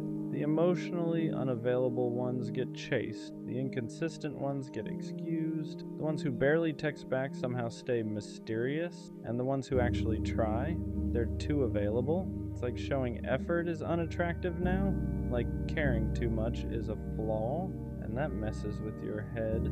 Because I don't want to become someone who plays games. But it feels like the game is designed for people who do. Dating used to feel simple. You liked someone, you talked, you built something. Now it feels strategic. How long should I wait before replying? Should I seem busy? Should I hold back how much I like them? Should I act like I care less than I do? Why does authenticity feel like a disadvantage? It's exhausting because I don't want to calculate emotions. I don't want to pretend I'm less interested just to seem more attractive. But the moment you show real interest, there's this fear that you'll lose leverage. Leverage, that's what dating feels like now. Leverage, who cares less, who replies slower, who has more options. And I'm tired of that dynamic because love isn't supposed to feel like a power struggle. It's supposed to feel mutual. What really makes it feel rigged is this: the more healed you are, the harder it feels to connect. If you have boundaries, you're too strict. If you communicate clearly, you're too serious. If you move intentionally, you're moving too fast. But if you're emotionally distant, if you're inconsistent, if you keep people guessing, that's attractive, and I don't understand it because I worked on myself. I healed attachment issues. I learned to communicate instead of shutting down. I stopped chasing people who weren't sure about me, and somehow that made dating harder. It feels like emotional maturity is rare, and when it is rare, it's misunderstood. There's also the illusion of options. Social media makes it look like everyone is replaceable, like there's always someone better one swipe away. So instead of building through discomfort, people reset. Instead of communicating through confusion, people ghost. Instead of fixing, they upgrade. And that constant availability of more makes commitment feel fragile. Why work through something hard when you can just download someone new? It's a dangerous mindset because real connection isn't built in perfect conditions. It's built through friction, through patience, through staying. But staying feels outdated, and that's what makes it feel rigged. I think the hardest part is trying to stay authentic in a system that rewards detachment. I don't want to pretend I don't care. I don't want to act busy to seem important. I don't want to withhold affection to build mystery, but I also don't want to keep feeling like the only one showing up fully, because over time, you start wondering if you need to adapt, if you need to become colder, more distant, more unpredictable, and that's scary because I don't want dating to change my character. I don't want to start playing games just because everyone else is. Dating feels rigged because effort isn't always matched. You can show up consistently and still get replaced. You can communicate clearly and still get ghosted. You can be loyal and still get cheated on. And after enough of that, it starts to feel pointless. Like, what's the reward for doing it right? Where's the payoff for emotional maturity? But maybe that's the wrong perspective. Maybe dating isn't rigged. Maybe it's filtering. Maybe the people who run from consistency are showing you they aren't built for it. Maybe the ones who disappear at the first sign of depth were never ready for it. And maybe the frustration is proof that you've outgrown surface level connections. Still, it's tiring. Tiring to reintroduce yourself, tiring to explain your intentions, tiring to build from scratch, tiring to stay optimistic when patterns repeat, because every time something doesn't work out, you question yourself. Am I too much, too intense, too available, too honest? And when those questions stack up, dating stops feeling exciting. It starts feeling like a test you didn't study for. But here's something I'm starting to realize. The right person won't make dating feel like strategy. They won't reward detachment. They won't require you to care less to keep them interested. They won't need games to stay engaged. With the right person, effort won't feel like a disadvantage. It'll feel matched. And maybe that's rare, but rare doesn't mean impossible. It just means selective. Dating feels rigged when you're trying to build something real in a culture that normalizes temporary. But I refuse to downgrade my standards just to fit in. I refuse to act uninterested just to attract interest. I refuse to pretend I don't want something meaningful, because I do, and I'd rather struggle finding something real than succeed at something shallow. Dating feels rigged, but maybe it's only rigged for people who want depth, because depth requires patience, it requires alignment, it requires two people who are equally ready, and that combination isn't common. So maybe it's not rigged, maybe it's just rare, and rare takes time. I won't become colder just to win. I won't play detached just to feel chosen. I'll stay intentional, even if it means slower, because the right connection won't reward games, it'll reward honesty. And when that happens, dating won't feel rigged anymore. It'll finally feel aligned. I don't ask for much. I don't need constant reassurance. I don't need public displays. I don't need dramatic promises, but sometimes I catch myself wondering, do you even love me? Or do you just love the role I play in your life? Because there's a difference. Loving someone means you care about their heart. Liking what they do for you means you care about their presence, and those are not the same thing. I'm the easy one to love. I don't argue much, I don't complain often. Try to understand before reacting. I adjust, I compromise, I give space when needed. And sometimes I wonder if that's the problem, because when you're low maintenance, people forget maintenance is still required. Love isn't just staying, it's how you stay. Do you check in on my feelings without me hinting at them? Do you notice when my energy shifts? Do you protect my heart the same way I protect yours? Or do you just assume I'm fine because I don't break down in front of you? I think what hurts the most is not being unloved. It's being loved passively. Loved when it's convenient, loved when you need comfort, loved when I'm strong for you, but quiet when I need the same intensity back. That kind of love feels unbalanced, and imbalance turns into doubt. Sometimes I don't need more affection, I need clarity. Clarity in actions, clarity in effort, clarity in consistency. Because love shouldn't feel seasonal, it shouldn't spike when you're lonely and fade when you're comfortable. It should be stable, not loud, stable. I've realized something. If I have to constantly question whether I'm loved, then something is missing. Not necessarily feelings, but expression. Because real love doesn't leave you in confusion. It reassures you without you begging for it. It shows up without you scheduling it. It protects your peace instead of disturbing it. And maybe you do love me. Maybe you just love differently. But here's the truth no one likes to admit. If your version of love doesn't make me feel secure, then it's incomplete, because love isn't just about what you feel internally. It's about what I experience externally.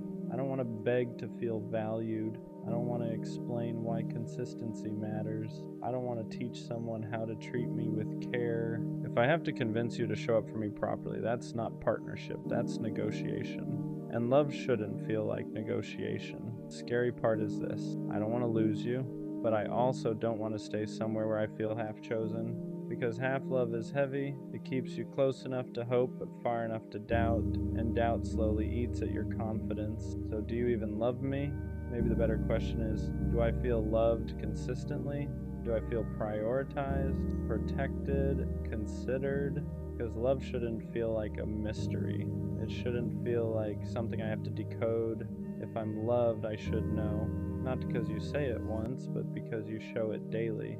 And if I ever have to keep asking myself whether I'm loved, that might mean I deserve a love that doesn't make me question it at all. No isn't the worst thing a girl can say, but the worst thing a girl could do is to pretend to like you or love you, get you attached, treat you like her boyfriend, and tell you she's not ready for a relationship. Shawty just played you like she's playing Animal Crossing. If there was an Olympic sport for getting played, best believe you would have gotten a gold or bronze medal. Y'all didn't even get past the talking stage. She dragged it out like this was 13 reasons why. If this was me, finding her would be as easy as trying to find the one piece. This type of disrespect is something you can't tolerate. The woman species now makes your blood boil. Talking to girls romantically is something you don't even want to hear about. This is the type of pain and heartbreak that will have you up at 3 a.m. doing 3 sets of 20 push-ups while thinking of ways to change your life around. This is the type of pain that makes you want to get rich and conquer the world. After this type of foolery, she might have turned you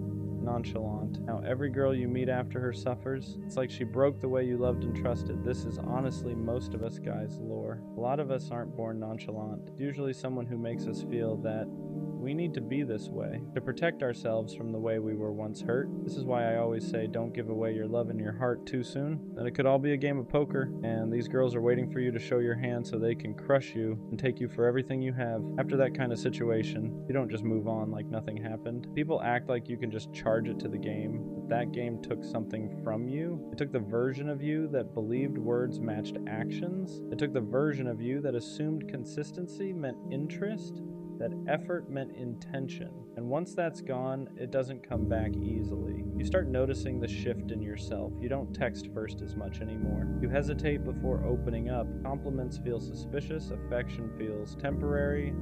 You're no longer asking, do I like her? You're asking, is this even real?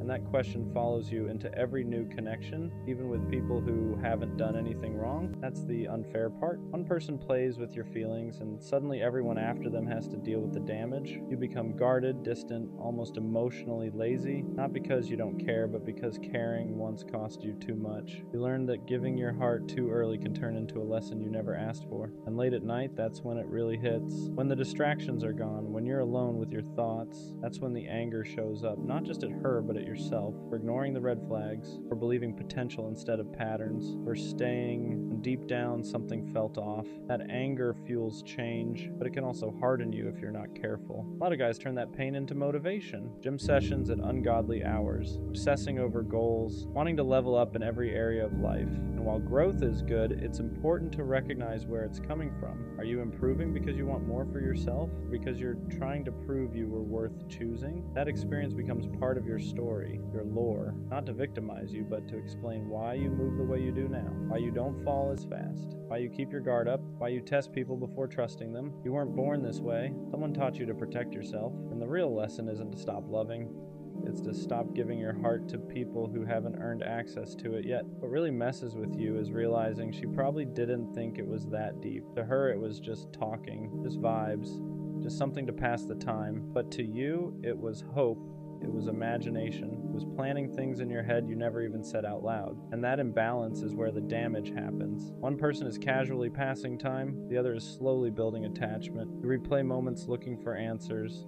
The good mornings, the late replies that still felt warm, the way she acted like she cared without ever committing to it, and you start asking yourself if you imagined it all, if you read too much into things, if you're the problem for feeling deeply in a world where people stay shallow on purpose. That's when trust starts cracking, not just trust in others, but trust in yourself. You stop believing your intuition because last time it led you straight into disappointment. So now you second guess everything. Is she flirting or just being nice? Does she actually like me or just like the attention? You become hyper-aware, constantly scanning for signs that history is about to repeat itself. And the worst part is how it rewires your expectations. You go into new situations already bracing for impact, already assuming it won't last, already preparing for the moment they pull back and say they're not ready. So instead of enjoying the present, you're always waiting for the drop, always half gone even when you're still there. This is how people become emotionally unavailable without meaning to, not because they don't want love, but because love once felt like a setup, like something that was offered just to be taken away. So you start protecting yourself in quiet ways. You don't get excited too fast, you don't express how much you care. You keep things surface level until someone proves they're different. But here's the truth, nobody tells you. What happened to you wasn't weakness. It was sincerity meeting someone who didn't know what they wanted. And that doesn't mean you should stop being sincere. It just means you have to be more selective with who you give that version of yourself to. After that kind of situation, something shifts in you. You're not loud about it, you don't announce it, but you feel it in the way you move. You stop leading with your heart and start leading with caution. You don't text first as much. You don't double text. You don't let yourself get excited over potential anymore.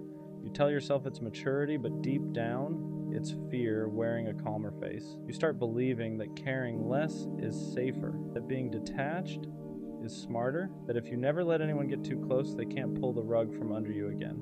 So you keep people at arm's length, you flirt without intention, you talk without expectation, you convince yourself this is control, but really it's armor. And sometimes you miss the old you, the version of you that loved freely, that didn't overthink every reply, that didn't feel embarrassed for being excited about someone. You miss how deeply you used to feel before it backfired. You don't know how to go back without risking the same pain again. That's how one situation can bleed into every future one. You start punishing people who haven't done anything wrong yet, not intentionally but subconsciously. You assume they'll leave, assume they'll switch up, assume they'll say they're not ready once you get attached, so you stay one step ahead emotionally, just in case. And the scary part is how normalized this becomes. People praise you for being nonchalant, for not caring too much, for being unbothered. They don't see the nights you still replay things in your head. They don't see how guarded you've become. They don't see how badly you still want something real, even though you act like you don't. But here's the part you need to hear. Becoming colder isn't healing, it's surviving. And survival is not the same as growth. You didn't lose because you cared. You lost because you cared about someone who wasn't capable of matching it. One day, someone will come into your life and your walls will confuse them. They'll feel the distance, they'll wonder why you hesitate, and you'll have to decide whether you're going to keep letting the past decide how you love, or whether you're ready to risk feeling again, this time with someone who actually means it. Here's the truth nobody really prepares you for. The hardest part isn't getting played, it's what happens after, when you meet someone new who actually treats you right, and you don't know how to receive it. Their consistency feels suspicious. Their interest feels too good to be true. When they text back fast instead of feeling secure, your mind starts asking, what's the catch? Because your brain remembers patterns, remembers how attention turned into attachment, and attachment turned into disappointment. So now every good thing feels temporary. You don't relax into love anymore, you brace for impact. You're always waiting for the switch up, the moment they pull away, the moment they say they're not ready, the moment you realize you were just another phase to them. And it's exhausting, because part of you wants to love again the way you used to. Fully, honestly, without holding back. But another part of you is screaming not to, telling you that being vulnerable is dangerous, that letting someone see you is how you get hurt, so you stay halfway in, halfway out. Enough to not be alone, but not enough to be devastated again. That's why you start confusing peace with boredom. Healthy love feels quiet compared to chaos. There's no guessing games, no mixed signals, no emotional roller coaster. And because you got used to inconsistency, stability feels unfamiliar, almost wrong. You catch yourself thinking, why isn't this hurting? Why am I not anxious? And that's when you realize how much damage was done. But healing doesn't mean you'll never be cautious again. It means learning when caution is protecting you and when it's sabotaging something good. It means unlearning the belief that love has to hurt to be real. It means reminding yourself that not everyone is playing a game, even if someone once did. You're not broken for being guarded, you're human. You adapted. Don't let one person's inability to love you properly rewrite who you are at your core, because the version of you that loved deeply wasn't weak. That version was brave, and one day when it's safe again, you'll recognize that feeling, and you'll know it's finally real. What nobody tells you is that after being hurt like that, you don't become heartless overnight. You become careful. You start analyzing everything, tone, timing, energy.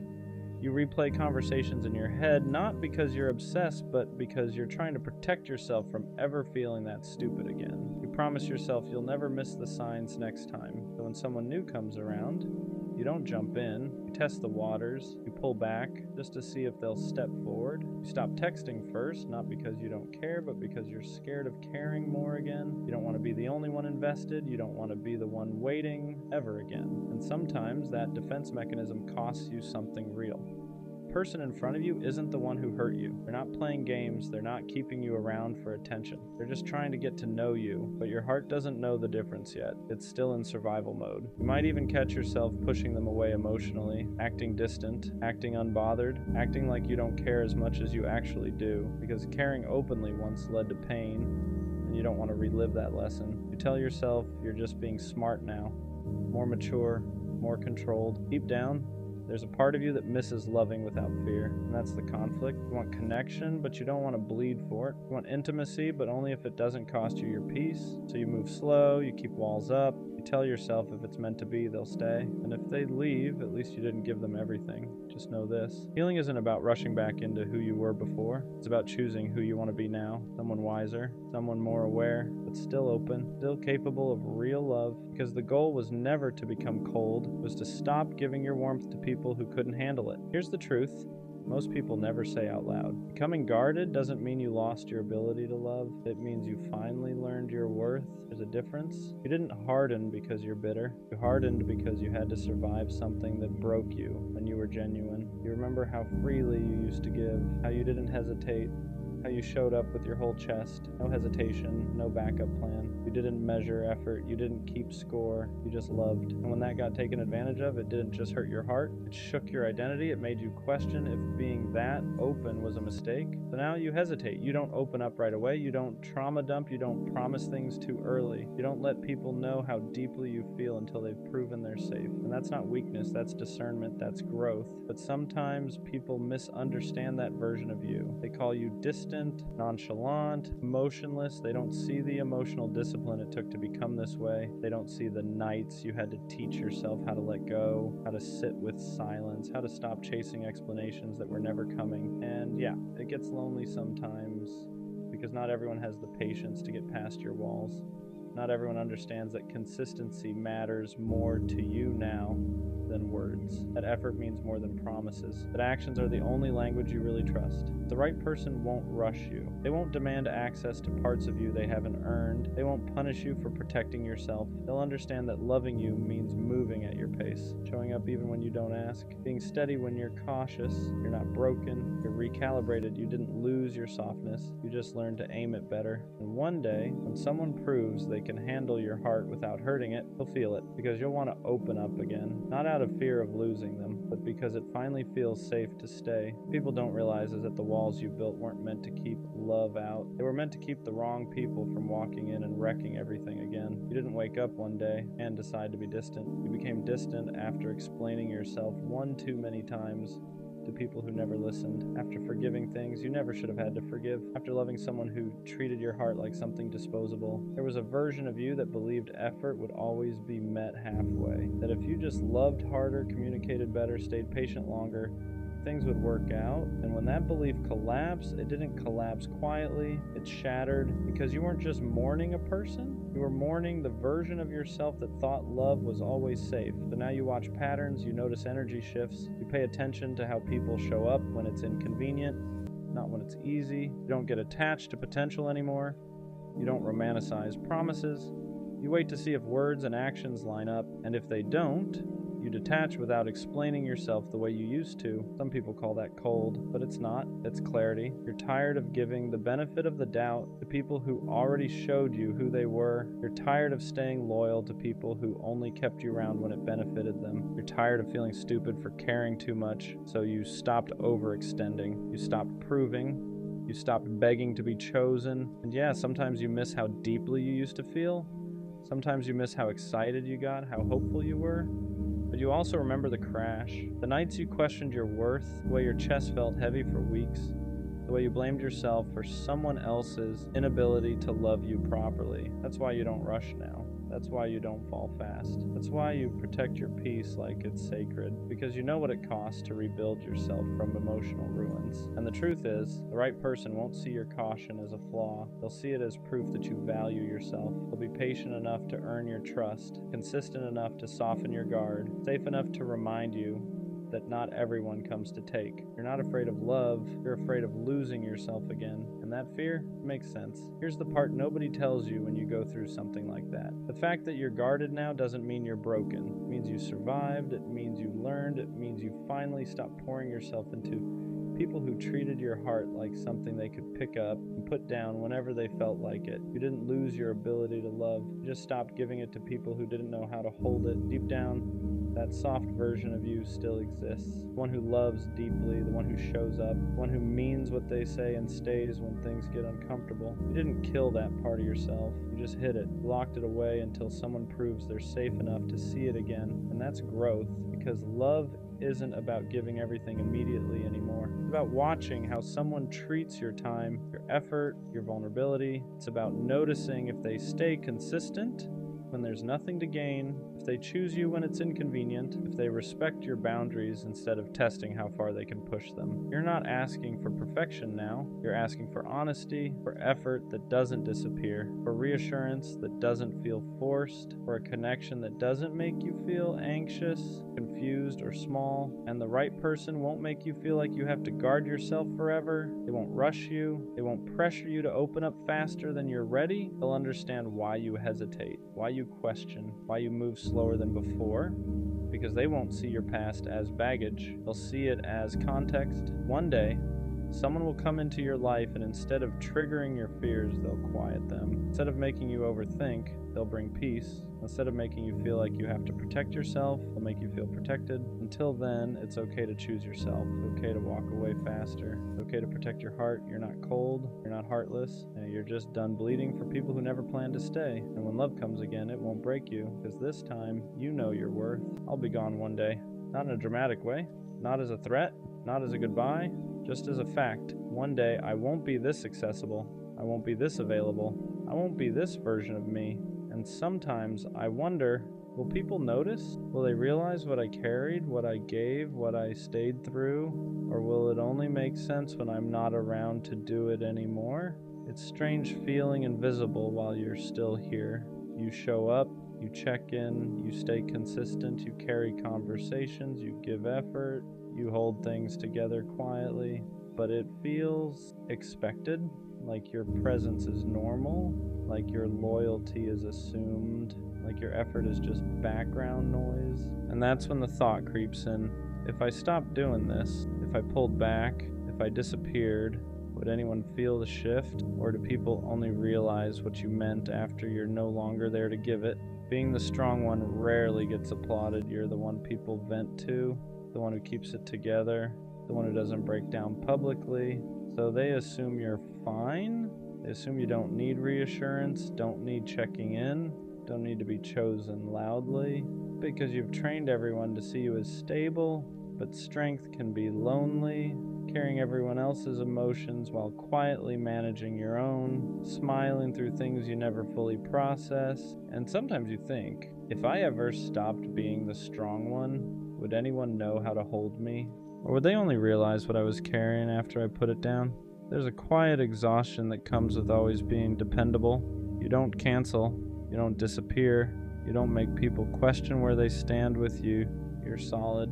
And because of that, people get comfortable. They assume you'll always answer, always show up, always understand.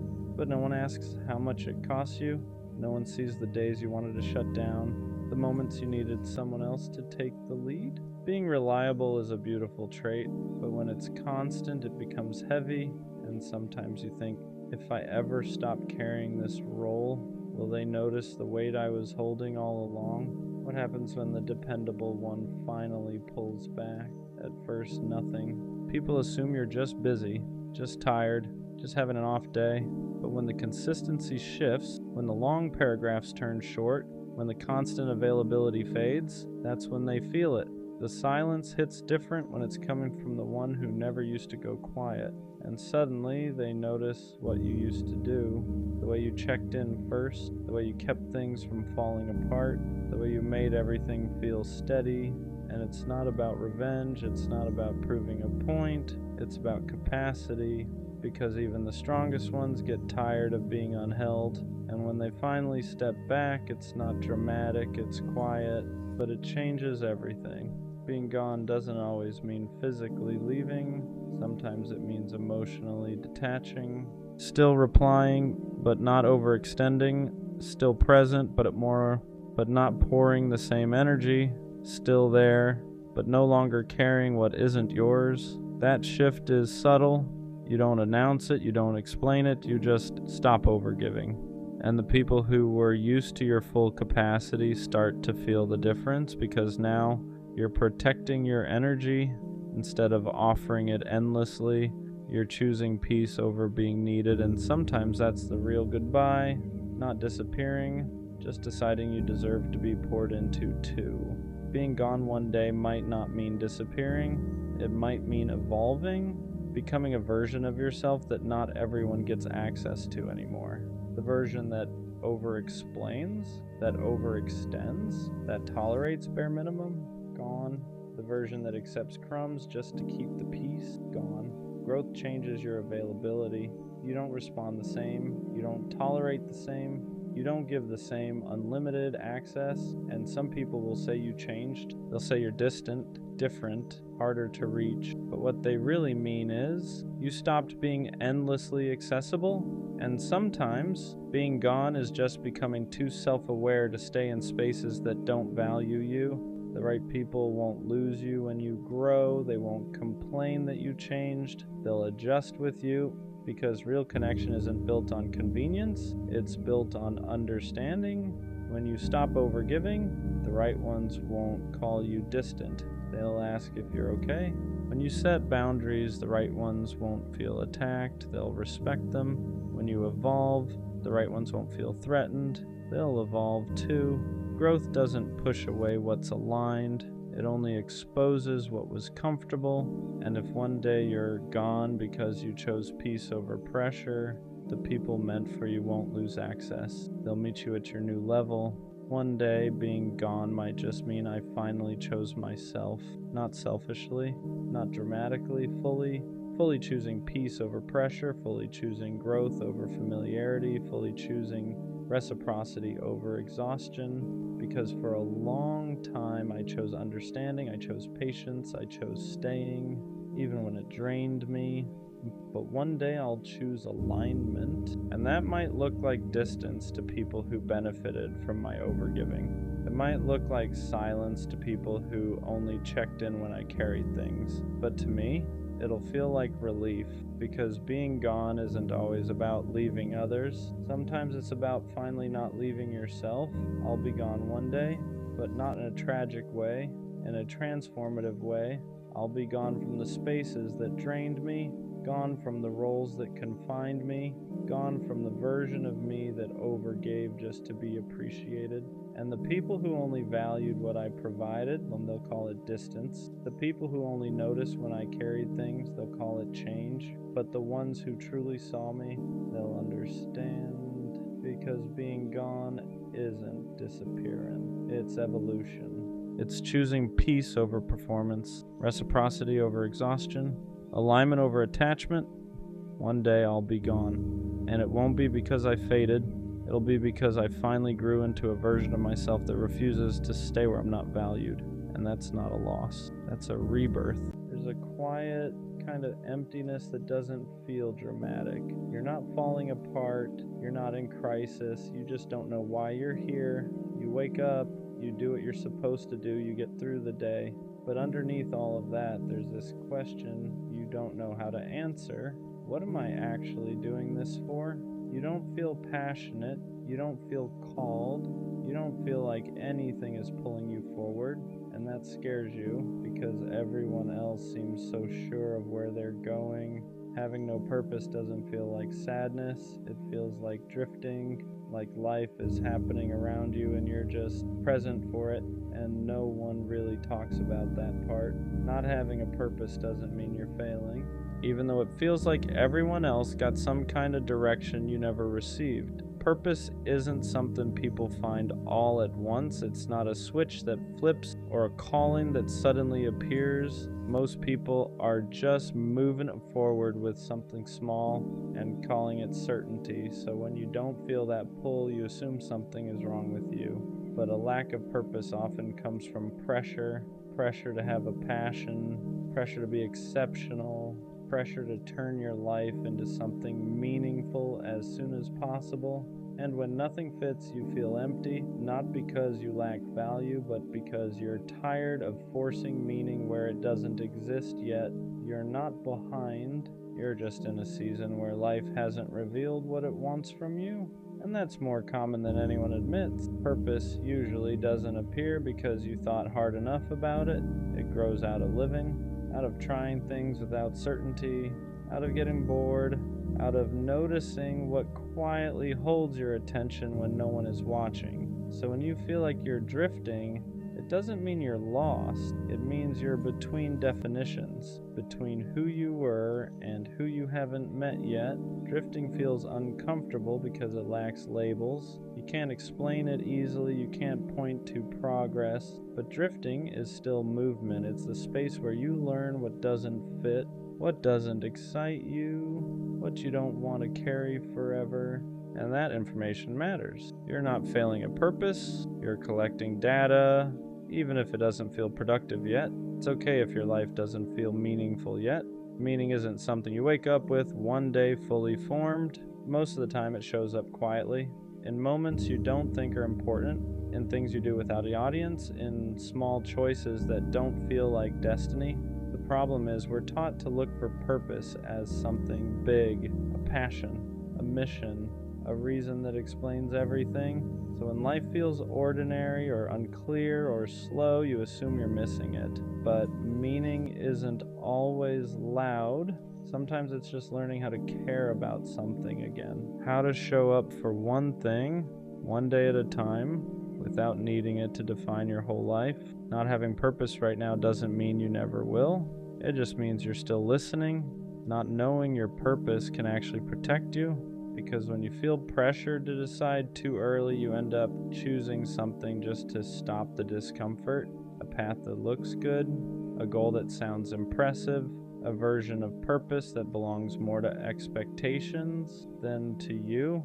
And then you spend years trying to convince yourself it fits. Being unsure right now means you haven't locked yourself into the wrong story yet.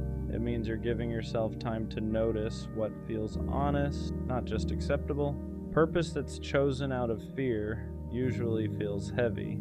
Purpose that grows naturally feels lighter even when it's hard. So if you're in the in-between, don't rush to label it.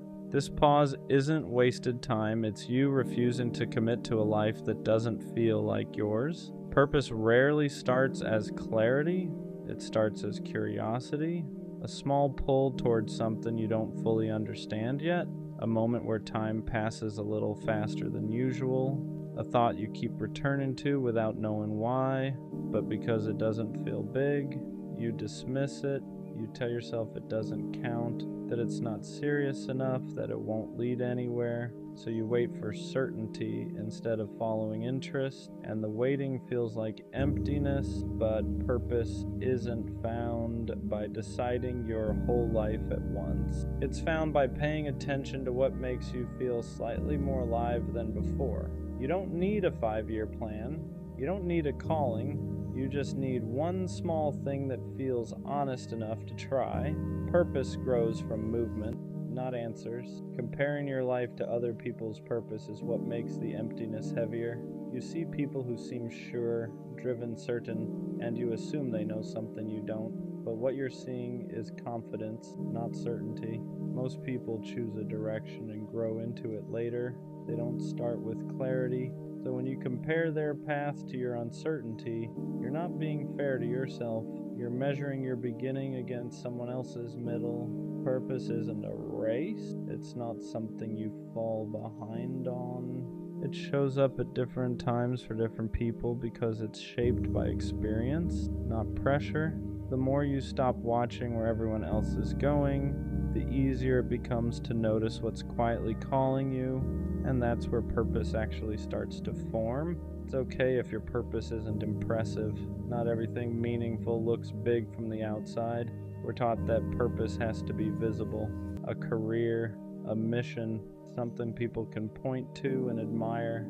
So when what matters to you feels small, you dismiss it.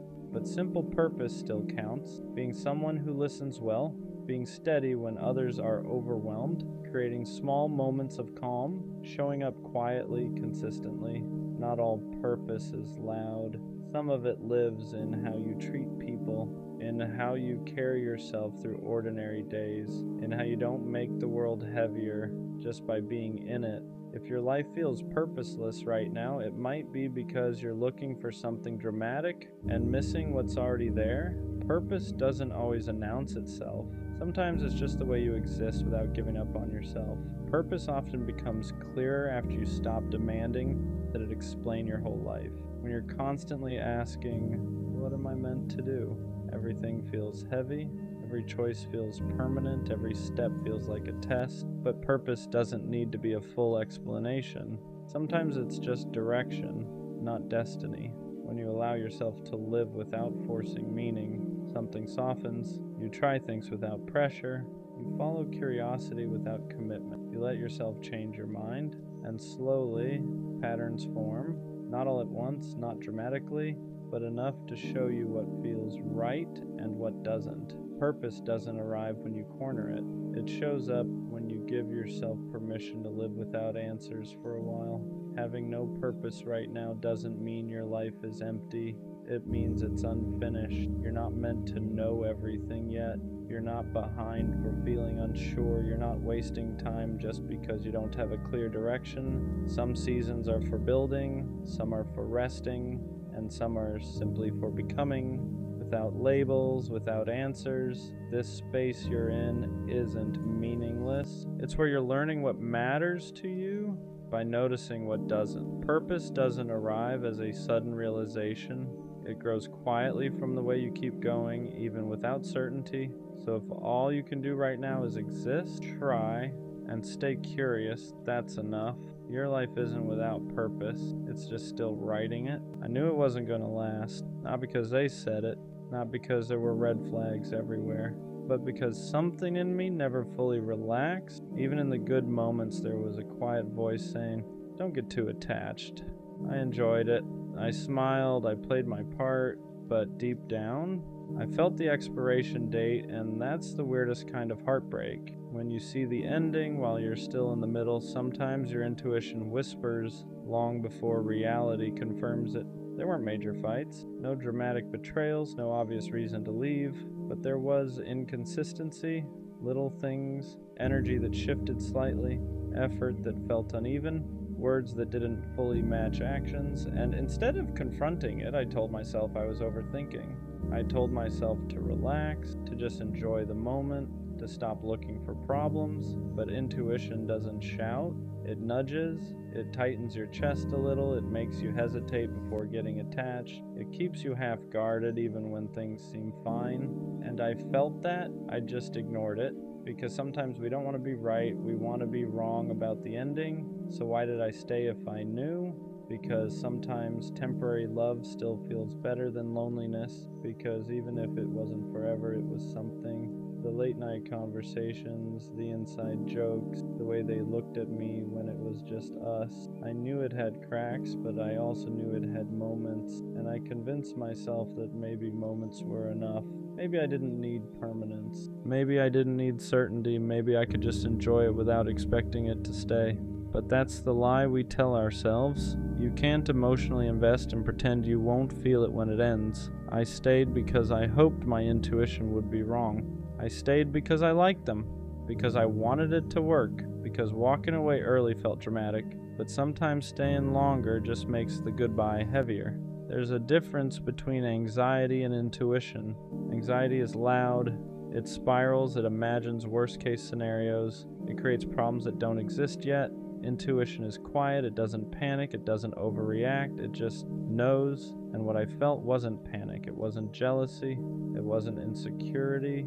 It was a steady awareness that something wasn't aligned. I didn't feel chosen, I didn't feel secure, I didn't feel like we were building. I felt like we were passing time, and that's how you know. When the connection feels temporary, even while it's happening. Anxiety asks, what if they leave? Intuition says, they're not fully here. And deep down I knew which one it was. Knowing it won't last doesn't make it hurt less. That's the part nobody tells you. You'd think being mentally prepared would soften the blow. It doesn't, because even if your mind saw the ending, your heart still participated. You still laughed, still opened up, still imagined what if. And when it finally ends, there's no satisfaction in being right. There's no relief in saying, I knew it. There's just grief. Grief for the version of it you hope might surprise you. Grief for the effort you still gave even while doubting. Grief for the potential that never turned into permanence. Knowing doesn't protect you, it just makes you feel like you watched crash in slow motion. And sometimes that's worse. Should I have walked away sooner? Maybe. But it's easy to say that now. When you're in it, you don't see it as wasting time. You see it as giving it a chance. You tell yourself, maybe it just needs more time. Maybe they're just figuring things out. Maybe I'm overthinking. Because walking away early feels extreme. It feels impatient. It feels like you're not fighting hard enough. But sometimes staying longer isn't loyalty. It's fear. Fear of starting over. Fear of being alone again. Fear that this might be the closest thing to love you'll get for a while. So you stay. Not because it's right, but because it's comfortable enough. And when it finally ends, you don't just grieve them. You grieve the time you knew better, but here's the thing. You didn't stay because you're weak. You stayed because you hoped, and hope isn't something to be ashamed of. Next time I'll trust it, that quiet feeling, that subtle hesitation, that inner voice that doesn't panic, it just knows. Because ignoring it didn't protect me, it just delayed the inevitable. Next time, I won't wait for proof. I won't wait for the obvious red flag. I won't wait for the dramatic ending. I won't wait until I'm already attached. If something feels temporary, I'll ask why. If something feels uneven, I won't convince myself it's balanced. If someone feels half in, I won't invest fully. Not from a place of fear, from a place of alignment, because intuition isn't there to ruin good things, it's there to protect you from forcing the wrong ones. And maybe I needed this ending to finally respect my own instincts. Not every connection is meant to last. Some are meant to wake you up to your patterns, to your boundaries, to the things you tolerate when you're lonely. Maybe it wasn't supposed to be forever. Maybe it was supposed to show you what half effort feels like so you'd stop accepting it. Maybe it was supposed to teach you that chemistry isn't compatibility, that attention isn't intention, that potential isn't commitment. Sometimes we meet people who aren't meant to stay. They're meant to reveal. Reveal where you overgive, where you ignore yourself, where you settle for almost, and once you see it, you can't unsee it.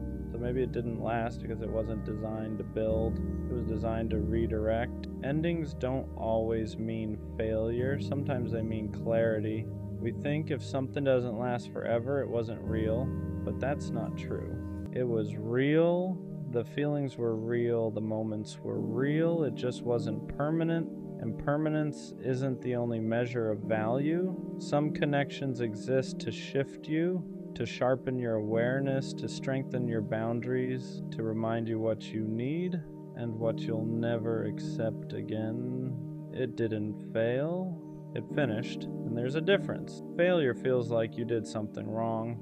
Finish feels like it served its purpose, and maybe that's what this was. Not a waste, not a mistake, just a chapter that reached its natural end. I used to think knowing it wouldn't last was a weakness, like I was pessimistic, like I was sabotaging it, like I couldn't just enjoy something good. But now I see it differently, that feeling. It was awareness, I wasn't crazy, I wasn't overthinking, I wasn't insecure. I was aligned enough with myself to recognize misalignment, and that's power, because next time I won't silence it, I won't stay longer than I should just to prove I can make something work. I won't ignore the quiet voice just because the moments feel nice. Knowing it wouldn't last didn't mean I didn't care, it meant I could see clearly, and clarity is growth, so no, it didn't last, but I did.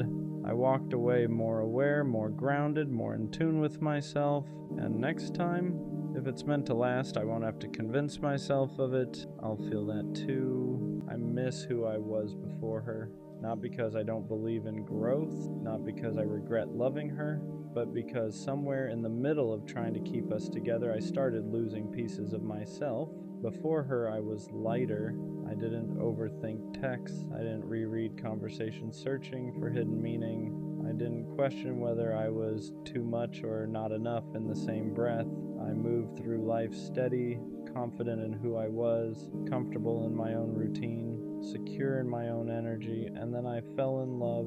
And love is beautiful, but it also exposes you. It exposes your insecurities, your attachment style, your fear of loss. At first, it felt like growth. I was learning to compromise, learning to communicate better, learning to open up emotionally in ways I hadn't before. But slowly, something shifted. I stopped asking what felt right for me and started asking what would keep her happy. I stopped protecting my peace and started protecting the relationship. And there's a difference, because when you constantly adjust to avoid conflict, you don't even realize you're shrinking. You think you're being mature, you think you're being understanding, but sometimes you're just slowly abandoning yourself, and that's what hurts the most. Not that it ended, but that by the time it did, I didn't feel like the same person anymore. Before her, I didn't measure my worth through someone else's mood.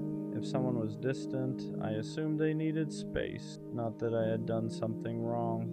If someone disagreed with me, I didn't internalize it as rejection, but with her, every shift felt personal, every silence felt loaded, every small argument felt like it could turn into something bigger, and instead of staying grounded, I started adapting, talking softer, holding back opinions, choosing peace over honesty, not because I was scared of her, but because I was scared of losing her. And when you start operating from fear instead of authenticity, you begin to change subtly. You become more careful than confident, more reactive than relaxed, more focused on maintaining connection than maintaining identity.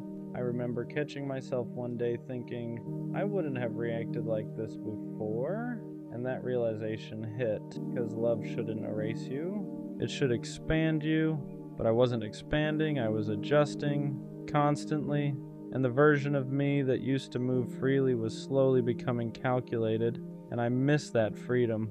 I miss my peace, the kind of peace where I didn't wake up wondering how the day would feel emotionally, the kind where my phone didn't control my mood, the kind where silence wasn't threatening. Before her, I enjoyed my solitude.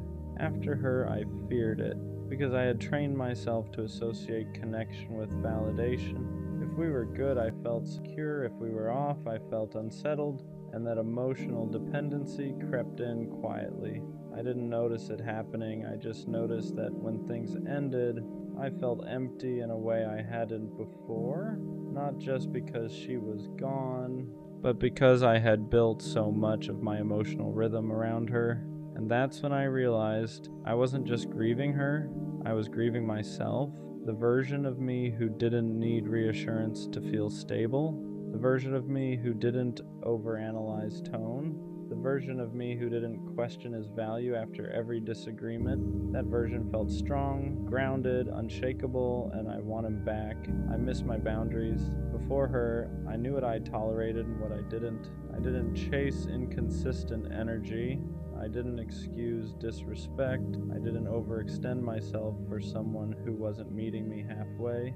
But when you love someone, you justify things you normally wouldn't. You call red flags rough patches. You call inconsistency stress. You call emotional distance needing space. And sometimes those things are true, but sometimes they're excuses. And I made a lot of excuses, not because I was blind, but because I was invested. An investment makes you patient, sometimes too patient. By the end, I was tolerating things that the old version of me would have walked away from immediately, and that realization stings because it means I compromised more than I should have.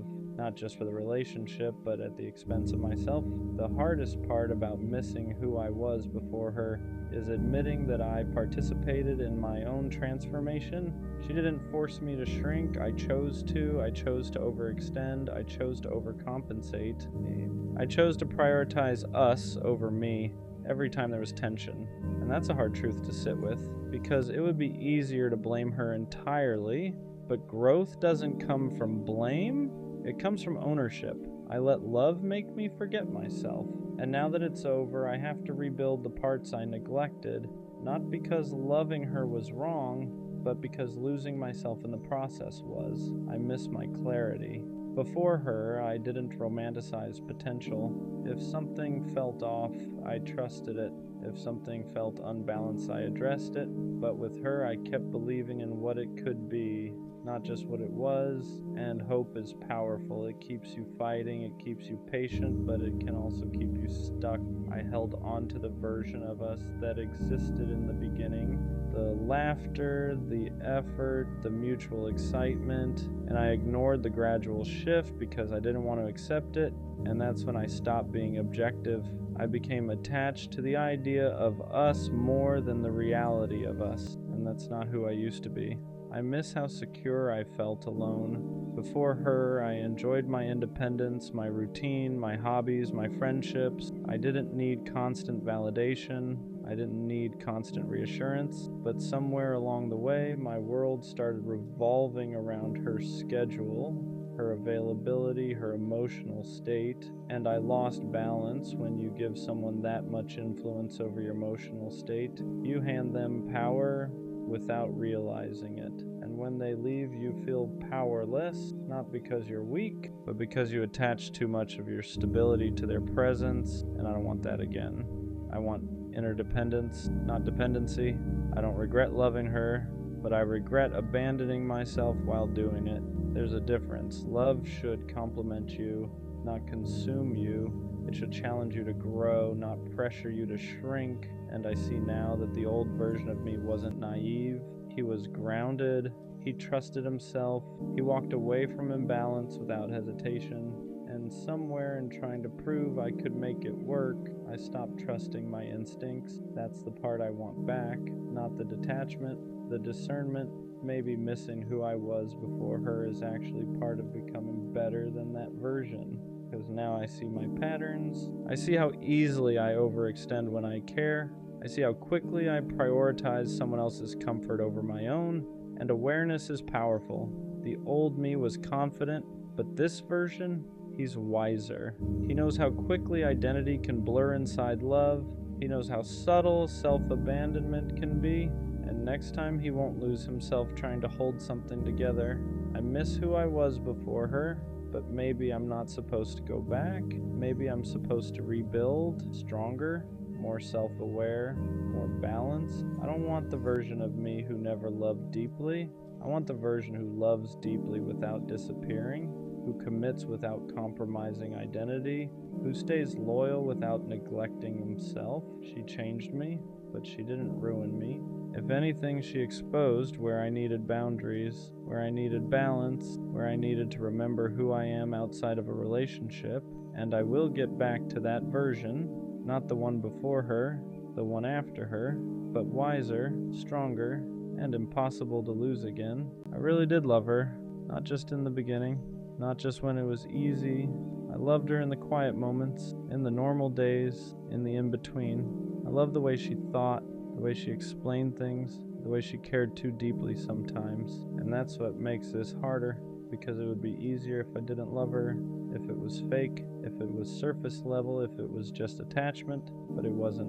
I loved her, and somehow that still wasn't enough. Love and compatibility aren't always the same thing. That's the part nobody prepares you for.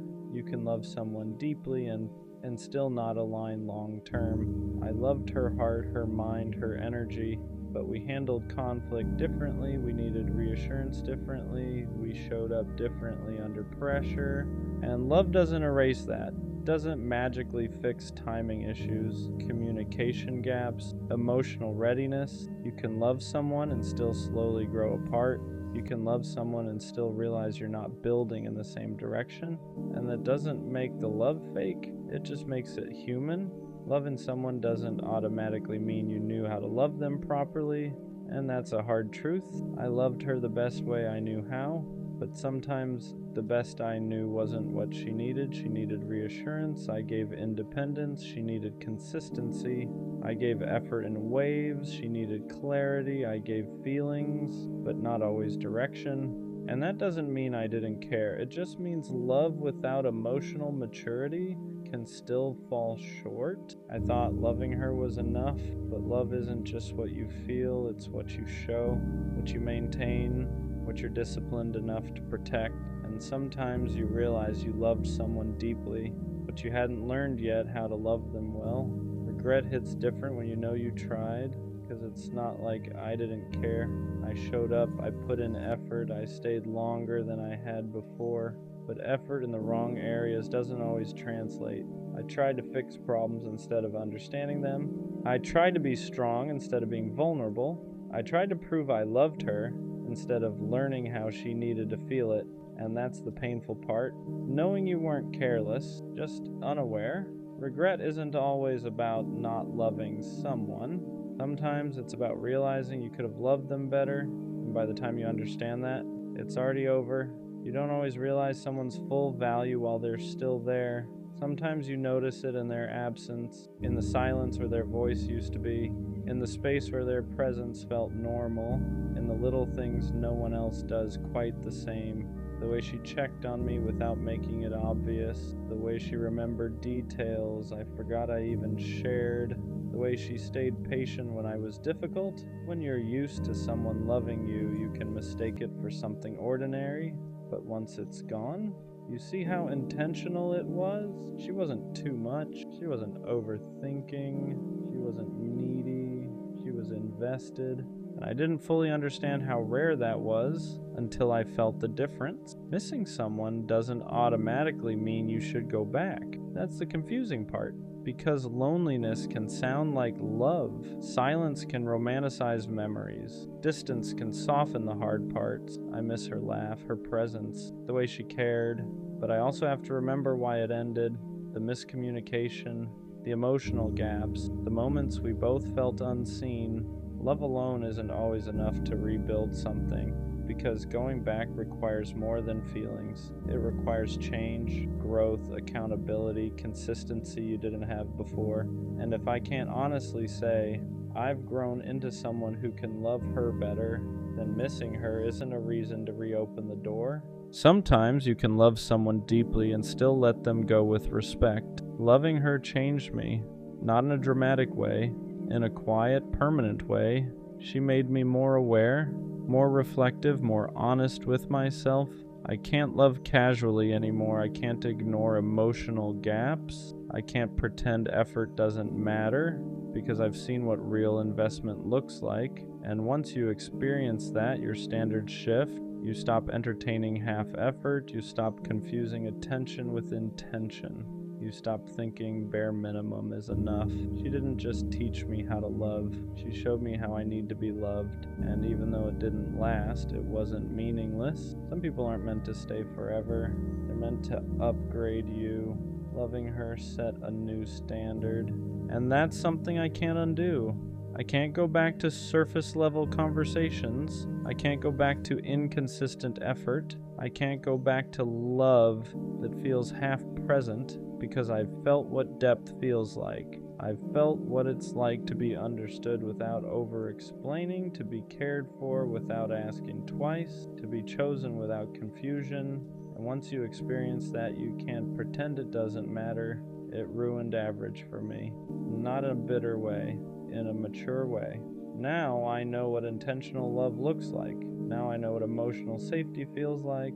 Now I know what real effort is, and I won't lower that standard just because I miss her. Loving her made me more careful, but not closed off, more intentional. I don't rush feelings anymore. I don't say I love you just because it feels right in the moment. I don't assume connection automatically means compatibility. I pay attention now to effort, to consistency, to whether we're building or just vibing. Because when you've loved someone deeply and lost them, you understand the weight of it. Love isn't casual to me anymore. It's responsibility, it's discipline. It's showing up even when it's inconvenient. And maybe that's the real proof that I loved her. She didn't make me bitter, she made me intentional. Was loving her worth it? Even though it ended? Yeah. Because not all love is meant to last forever. Some love is meant to teach you who you are, who you're not, who you're becoming. I loved her, and even though we didn't make it, that love wasn't wasted. It showed me my gaps. It exposed my immaturity. It forced me to grow. It raised my standards. It deepened my emotional awareness. It changed how I show up now, and that matters, because one day when I love someone again, I'll love clearer, stronger, more consistently, not because I forgot her, but because loving her made me better. So yeah, it hurt, it ended, but I really did love her, and that will always mean something. Maybe I'm not hard to love. Maybe I'm just not someone people stay for, because they come close, they get attached, they say they care, they act invested, and then something shifts, they pull back, they get unsure, they choose easier. And after it happens enough times, you stop blaming timing, you start blaming yourself. You start wondering if you're good for the moment, but not for the long term. If you're exciting, but not secure. if you're lovable but not keepable. And that thought sits heavy because being left doesn't just hurt your heart, it makes you question your value. When almost relationships keep happening, your brain starts building a story, a quiet one. It says, people like you, but they don't stay. And once that narrative forms, everything starts filtering through it. If someone takes longer to reply, you assume they're losing interest. If someone pulls back slightly, you assume it's the beginning of the end. Because you've seen this pattern before, you've felt the slow fade, the shift in tone, the subtle detachment. So now even when something feels good, you brace yourself, not because you're negative, because you're tired of being surprised. And the scary part, you start expecting abandonment before it even happens. You hold back, you don't get too excited, you don't fully relax, because deep down, you're preparing for them to leave, not because you're unlovable, but because repetition turned into belief. Fully relax into the connection, because fully relax into the connection. Because what's the point if it's temporary anyway? You become hyper-aware, watching for changes, tracking energy shifts, reading into silence, and sometimes, without realizing it, you create distance first. You pull back slightly, you act less invested, you test their consistency, not to play games, but to protect yourself, because if they're gonna leave, you'd rather see it coming. But here's the hard truth. When you show up guarded, you don't give love the chance to feel safe. Not because you're toxic, not because you're difficult, but because you're tired of being surprised, tired of being left, tired of being the one who cares more. So you half show up, and then when it ends, it feels like confirmation. See? They left again. But maybe it's not that you're someone people don't stay for. Maybe it's that you're still healing from the last time they didn't. There's a difference between being left and choosing people who were never built to stay. That's the part we don't always see, because when someone walks away, it feels personal. It feels like they evaluated you and decided you weren't enough. But look closer. Were they consistent from the start? Were they clear about their intentions? Were they emotionally available or just present? Sometimes the pattern isn't that you're not worth staying for. It's that you keep giving your depth to people who only plan to visit. People who like connection but fear commitment. People who enjoy intimacy but avoid responsibility. And when they leave, it reinforces the narrative. No one stays. But maybe the better question is, who have I been choosing? Because when you stop choosing emotionally unavailable people, the pattern changes. Not instantly, not magically, but gradually. You realize you were never hard to stay for, you were just staying with people who were temporary. At some point, you stop chasing permanence, you stop trying to lock something in before it's solid, stop over-investing just to make it last, stop forcing potential into commitment, because you realize something. You can't convince someone to stay. You can't love someone into being ready. You can't perform your way into permanence. So instead of gripping tighter, you loosen your hold. You let people show you who they are. You stop rushing labels. Stop fantasizing futures before foundations exist. And something interesting happens. When you're no longer desperate for someone to stay, you start attracting people who actually want to. Because permanence isn't built through pressure, it's built through alignment. You don't chase it, you allow it. And when someone stays without being forced, without being convinced, without being chased, it feels different. Not fragile, not uncertain, just steady.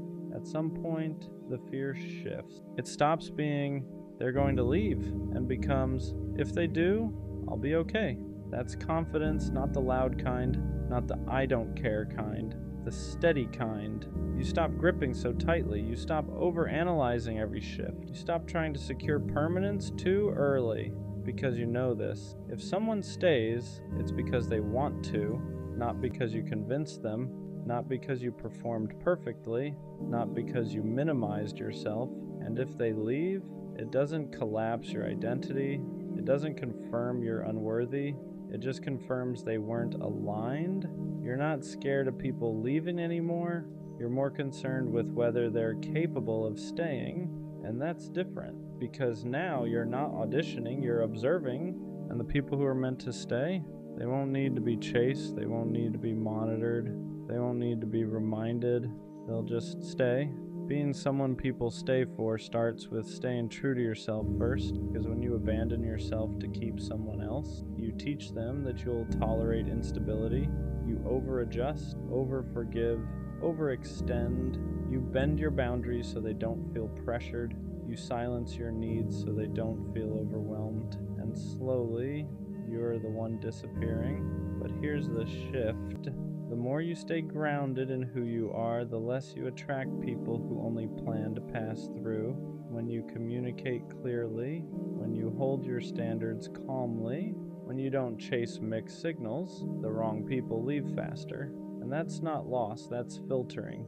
You don't become someone people stay for by shrinking yourself into convenience. You become that by being steady in your worth. The right person won't stay because you made it easy. They'll stay because they respect what you stand on. The right love doesn't feel like survival. It doesn't feel like holding your breath. It doesn't feel like waiting for the other shoe to drop. It doesn't feel like constantly proving you're worth keeping. It feels stable, not boring, not forced, stable. You're not overthinking every text. You're not tracking effort. You're not wondering if today is the day they change their mind. You just feel secure, and that's what you've been craving this whole time. Not obsession, not intensity, not dramatic passion, stability. Because when someone is truly staying, you don't have to fight for reassurance. You don't have to shrink. You don't have to overperform. You don't have to prepare for abandonment. You get to relax. And if you've never experienced that, of course, you start thinking maybe you're not someone people stay for, but maybe you've just never been with someone capable of stable love. There's a difference. At some point, you stop fearing being left. You start expecting to be valued. That's the real shift. You don't walk into connections thinking, how long will this last? You walk in thinking, if this is aligned, it will stay. You stop preparing for abandonment. Stop bracing for the slow fade. Stop assuming you'll have to fight to be kept, because now you know something. If someone leaves, it doesn't mean you weren't worth staying for. It means they weren't built to stay. And instead of internalizing it, you let it pass. You don't collapse. You don't spiral. You don't rewrite your worth. You understand that being valued is the bare minimum.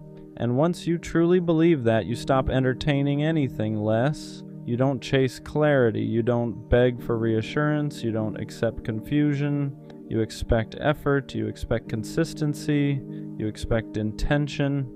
And the people who can't offer that, they filter themselves out. So, am I just not someone people stay for? No, I just stopped staying where I'm not valued.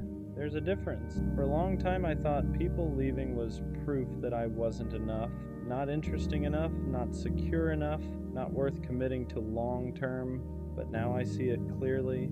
The wrong people didn't stay because they were never meant to build. They were meant to teach. Teach me what inconsistency feels like. Teach me what mixed signals look like. Teach me what I will never accept again.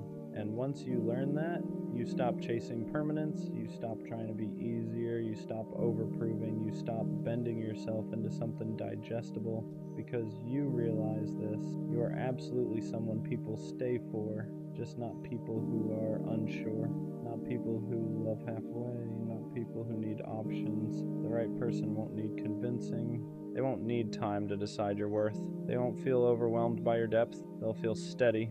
And this time, if someone leaves, you won't question your value. You'll question their capacity, because you're no longer asking, well, why don't people stay? You're asking, are they capable of staying at my level? And that's the shift. I don't think I've ever been someone's first choice. Not immediately. Not without hesitation. I've been liked, wanted, texted every day. But when it came down to it, there was always a pause. Let me think. I'm not sure what I want. The timing isn't right. And you start noticing a pattern. You're good enough to keep around. Good enough to talk to. Good enough to feel close to. But not good enough to be picked without doubt. And that does something to you, because you don't want to compete. You don't want to prove yourself. You don't want to convince someone to see what's already there. You just want one person who doesn't hesitate, one person who doesn't compare you, doesn't explore other options, doesn't need to figure it out, just chooses you. And when that hasn't happened yet, the question creeps in quietly. Is there something about me that makes people unsure? When you're never the first choice, you start overperforming. You become extra understanding, extra patient, extra available, you respond faster, you give more reassurance, you try to be easier to love, because maybe if you're perfect enough, they won't hesitate. Maybe if you don't complain, don't ask for too much, don't pressure them, they'll finally pick you confidently. So you adjust, you downplay your needs, you accept the bare minimum, you tell yourself you're just being mature, but really, you're trying to secure a spot, you're trying to prove that you're worth choosing.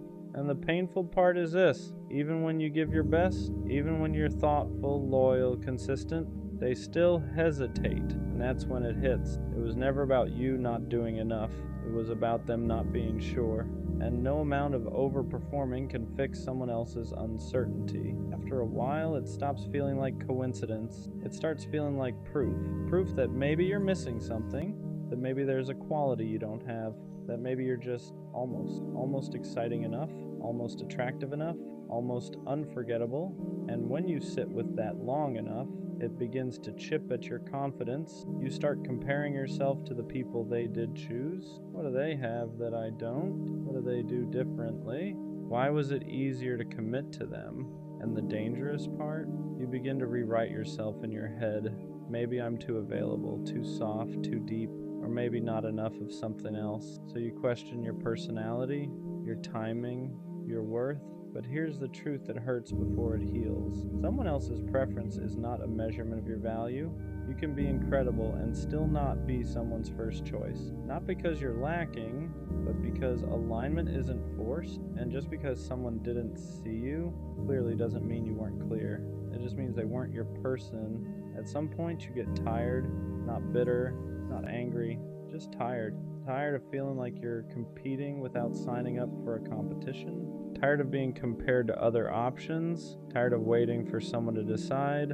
Tired of proving you're worth choosing. And something shifts. You stop trying to outshine anyone. You stop adjusting yourself to win. You stop playing it cool just to stay in the running. Because love isn't supposed to feel like auditions. You shouldn't have to outperform someone to be valued. You shouldn't have to worry about whether you're the best option available.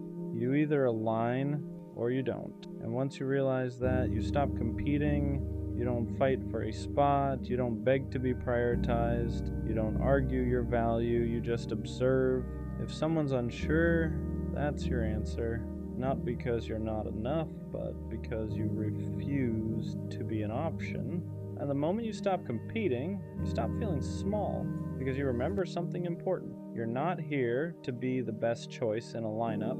You're here to be the only choice for the right person. The moment you refuse to compete, your standards rise automatically. You stop accepting, let's see where this goes. You stop entertaining mixed signals. You stop tolerating being someone's backup plan. Because if someone has to compare you, they're not aligned with you. It's that simple. You don't need to be better than anyone else. You don't need to win. You don't need to outperform. You just need someone who sees you and doesn't hesitate. And once you decide you're no longer an option, you start moving differently. You don't over-explain. You don't over-give. You don't overstay. If someone's energy feels unsure, you don't chase clarity, you step back, not to play games, not to test them, but because you value yourself enough to not beg for certainty. And here's the truth. The right person won't need alternatives. They won't weigh you against other options. They won't keep you around while exploring. They'll know. And when you finally believe you deserve that kind of clarity, you stop asking, why am I never the first choice? Because you realize you were just giving your energy to people who weren't capable of choosing fully. Being someone's second option was never your identity. It was a season, a pattern you tolerated, a dynamic you accepted, a lesson you hadn't learned yet, but it was never who you are. You weren't born to compete for attention. You weren't designed to be compared. You weren't meant to sit around waiting for someone to decide if you're enough. That was just a chapter, and chapters end. What you thought was rejection was actually redirection. Because imagine being fully chosen by someone who had to debate it. Imagine building something with someone who once hesitated. That foundation would always feel shaky. So maybe not being first protected you from being second in someone's heart. Maybe every time someone paused, it was life removing you from something that wasn't certain. You weren't overlooked, you were misaligned. And misalignment isn't failure, it's filtering. You're not destined to be the second option. You were just learning what it feels like, so you'd never accept it again. Everything changes when you stop identifying as the almost. You stop saying, this always happens to me. You stop expecting to be overlooked, stop bracing for hesitation, stop assuming you'll be compared, because when you carry the identity of being second, you unconsciously accept second-place behavior. You tolerate inconsistency, you excuse uncertainty, you stay longer than you should, but the moment you decide that's not who you are, your tolerance drops. You don't romanticize mixed signals. You don't wait around for someone to decide. You don't attach yourself to potential. You start moving like someone who expects clarity, and that energy is different. You ask direct questions. You communicate directly. You walk away directly, not because you're cold, because you're done being confused. You're not almost. You're not maybe. You're not will see. You're either fully chosen or you're unavailable. And once you internalize that, the pattern breaks because you no longer accept roles that don't fit you. Being someone's first choice starts with being confident enough to walk away. Because if you're afraid to lose them, you'll accept almost. You'll accept, I'm not ready. You'll accept, I need time. You'll accept being kept around while they figure it out. Not because you're weak, but because you don't want to lose the connection. But here's the shift. The moment you realize you're okay walking away, you stop settling for hesitation. You stop clinging to potential. You stop negotiating your worth. You stop staying where you feel unsure. And that energy changes everything. You don't threaten to leave. You don't play games. You just won't stay where you're not certain. And when someone feels that, they either step up or they step out. Both are clarity, because being someone's first choice isn't about demanding it. It's about being willing to lose anything that doesn't offer it. And once you're strong enough to walk away from confusion, you stop ending up in it. The right person won't make you question your position. You won't have to decode their text. You won't have to wonder where you stand. You won't have to compete with silence. When someone is sure about you, it shows in consistency, in effort, in how they talk about you, in how they prioritize you. There's no gray area, and that's what you've been missing. Not love, not attraction, not chemistry, clarity. Because every time you felt like you weren't the first choice, it wasn't because you lacked something, it was because the situation lacked certainty. The right connection won't feel like a tryout. It won't feel like you're waiting for results. It won't feel like you're one option among many. It will feel stable, secure, intentional.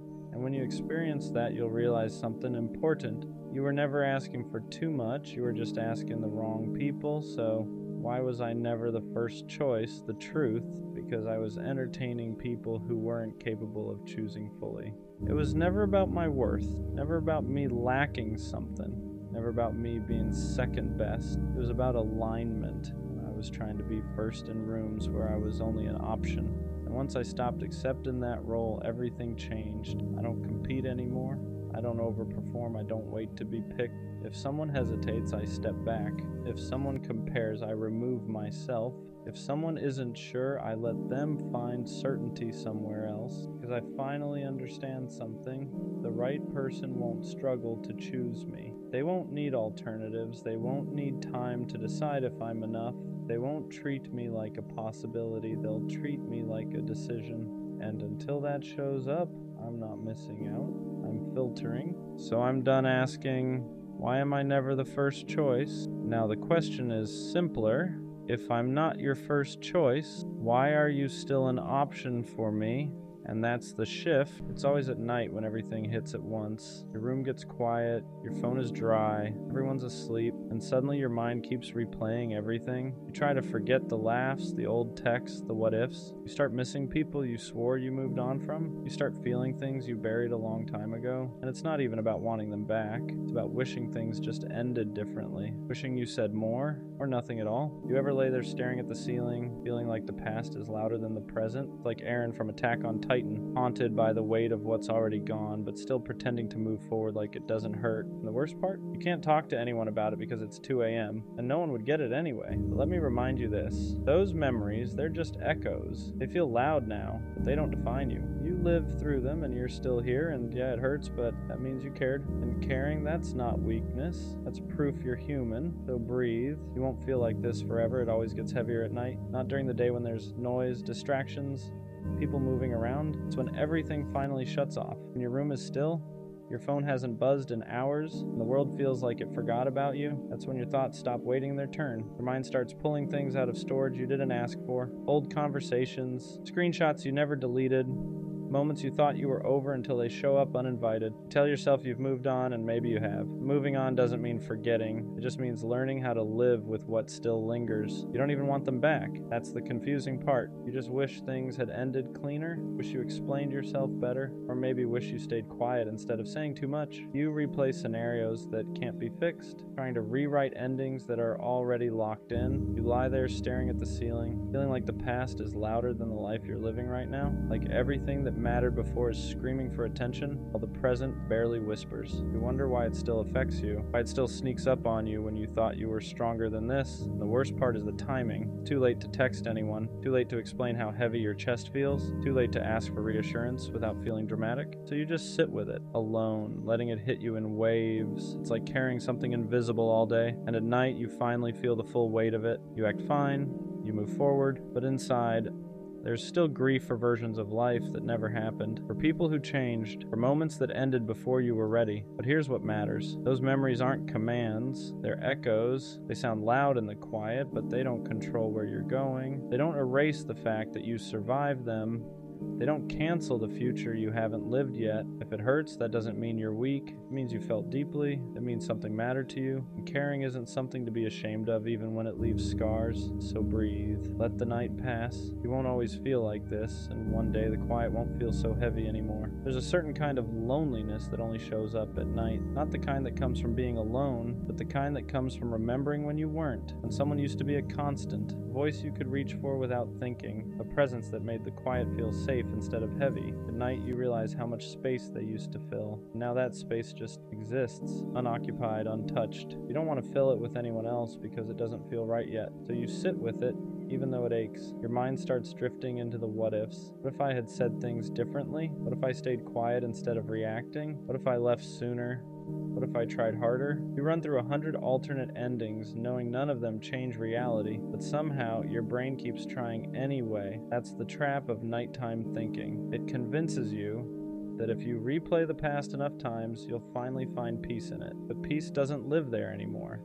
All that's left are lessons and memories, and sometimes even those feel too loud. You start feeling behind in life, like everyone else is moving forward while you're stuck unpacking things you never asked to carry. You scroll through your phone, watching people live, love, laugh, post highlights, and you wonder why your heart feels so heavy when everyone else seems fine. But comparison at night is dangerous. You're seeing everyone else's daylight while you're stuck in your midnight, and that will always feel unfair. What you don't see is how many people are lying awake just like you, staring at ceilings, replaying moments, trying to make peace with things that didn't turn out the way they hoped. You're not broken for feeling this way. You're processing, you're grieving, you're letting go in real time, even if it doesn't feel like it yet. And slowly, very slowly, these nights will change. They won't disappear, but they won't crush you either. The memories will still come, but they won't steal your breath. The quiet will start feeling less empty and more calm. You won't always feel haunted by the past. One night, you'll realize you're thinking about tomorrow instead of yesterday. Eventually, you start noticing that the nights don't hit the same every time. Some nights still hurt, yeah, but other nights feel quieter in a different way.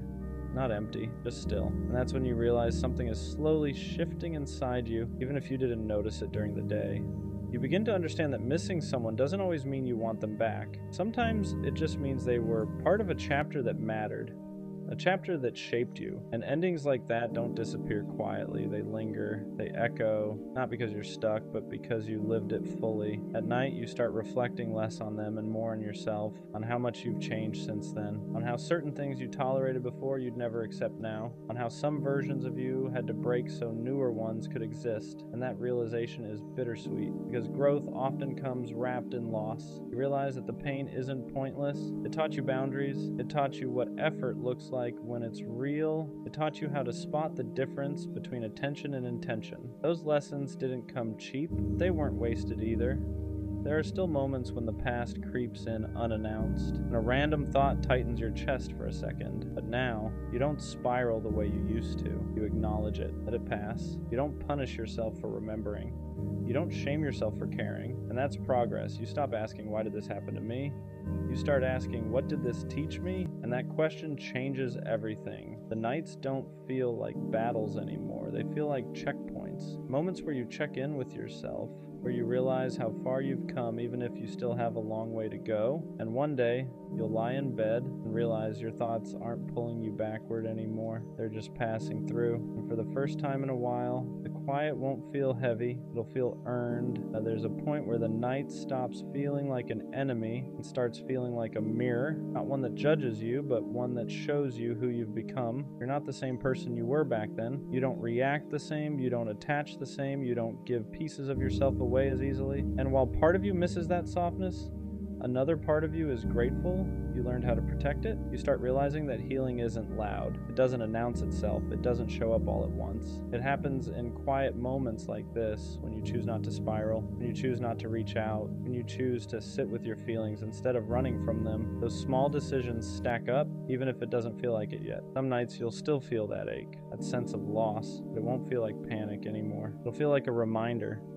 that you loved something real, reminder that you're capable of depth. And instead of breaking you, that thought will start to ground you. You'll also start noticing how much space you've created. Space in your mind, space in your heart, space in your life. At first, that space felt terrifying, like something was missing. Now it starts to feel like potential, like room for something healthier, something calmer, something that doesn't require you to lose sleep just to feel secure. You begin trusting yourself again, trusting that you can handle whatever comes next, trusting that even if something ends, you won't fall apart the way you once did. You've already proven that to yourself night after night just by getting through. And that's the part people don't see. They don't see the growth that happens in silence. They don't see the strength it takes to sit with your thoughts and still choose to move forward. But you know, and that's enough. The night won't always feel like this. One day it'll just be night. No wait, no replay, just rest. At some point, you stop fighting the memories when they show up. You don't chase them, but you don't shove them away either.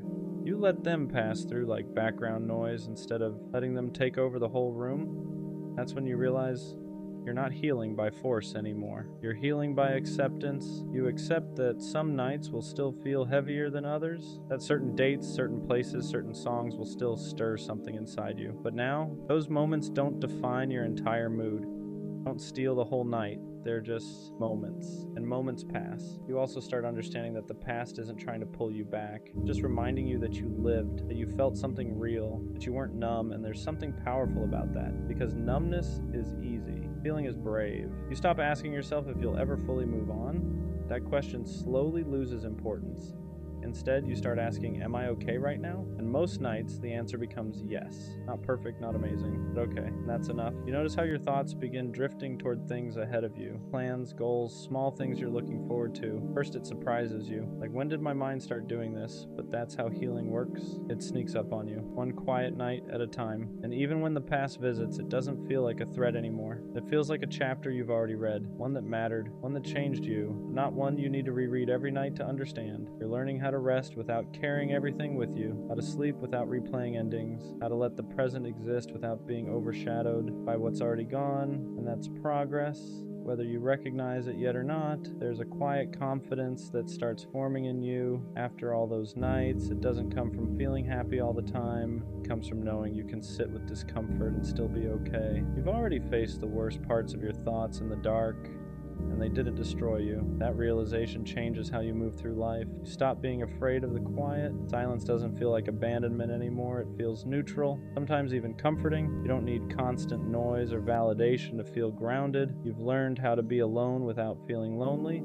And that's something a lot of people never figure out. You also become more honest with yourself about what you want, about what you won't tolerate again, about the kind of connections you deserve. The nights taught you that chasing what's gone only keeps you stuck, and protecting your peace isn't selfish, it's necessary. And when you think back on the people you missed, the pain isn't as sharp. There's still tenderness there, but it's softer now, less like a wound and more like a scar. Proof that something happened, but also proof that it healed. You start trusting that life doesn't end with one loss, that the world doesn't stop because something did. You realize that endings don't erase everything that came before them, and they don't block everything that comes after. They just redirect you, and one night, without any dramatic moment, you'll notice something small but important. You're tired in a normal way, not emotionally drained, not overwhelmed, just ready to rest. And as you close your eyes, you won't feel haunted, you'll feel present, and then one night, it doesn't hurt anymore.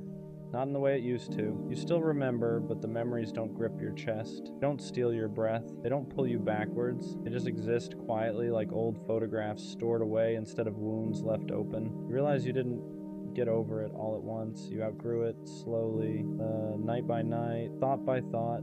You kept living even when it was hard. You kept choosing yourself even when part of you wanted to stay stuck in what was familiar. And without noticing, you built something stronger than closure. You built resilience. The nights that once felt unbearable became lessons. They taught you how to sit with yourself, how to listen instead of run, how to accept endings without needing them to make sense. And because of that, you're not afraid of feeling anymore. You're not afraid of caring. You're not afraid of loving again when the time is right. You understand now that pain doesn't mean you failed. It means you were present. It means you opened your heart in a world that doesn't always know how to hold it gently, and that's not something to regret, that's something to respect. Past no longer defines you, it informs you, it shaped you, but it doesn't own you. You carry it with wisdom now, not weight. And the quiet you once feared, it's become peace. So if tonight feels heavy, remember this. You won't always feel like this.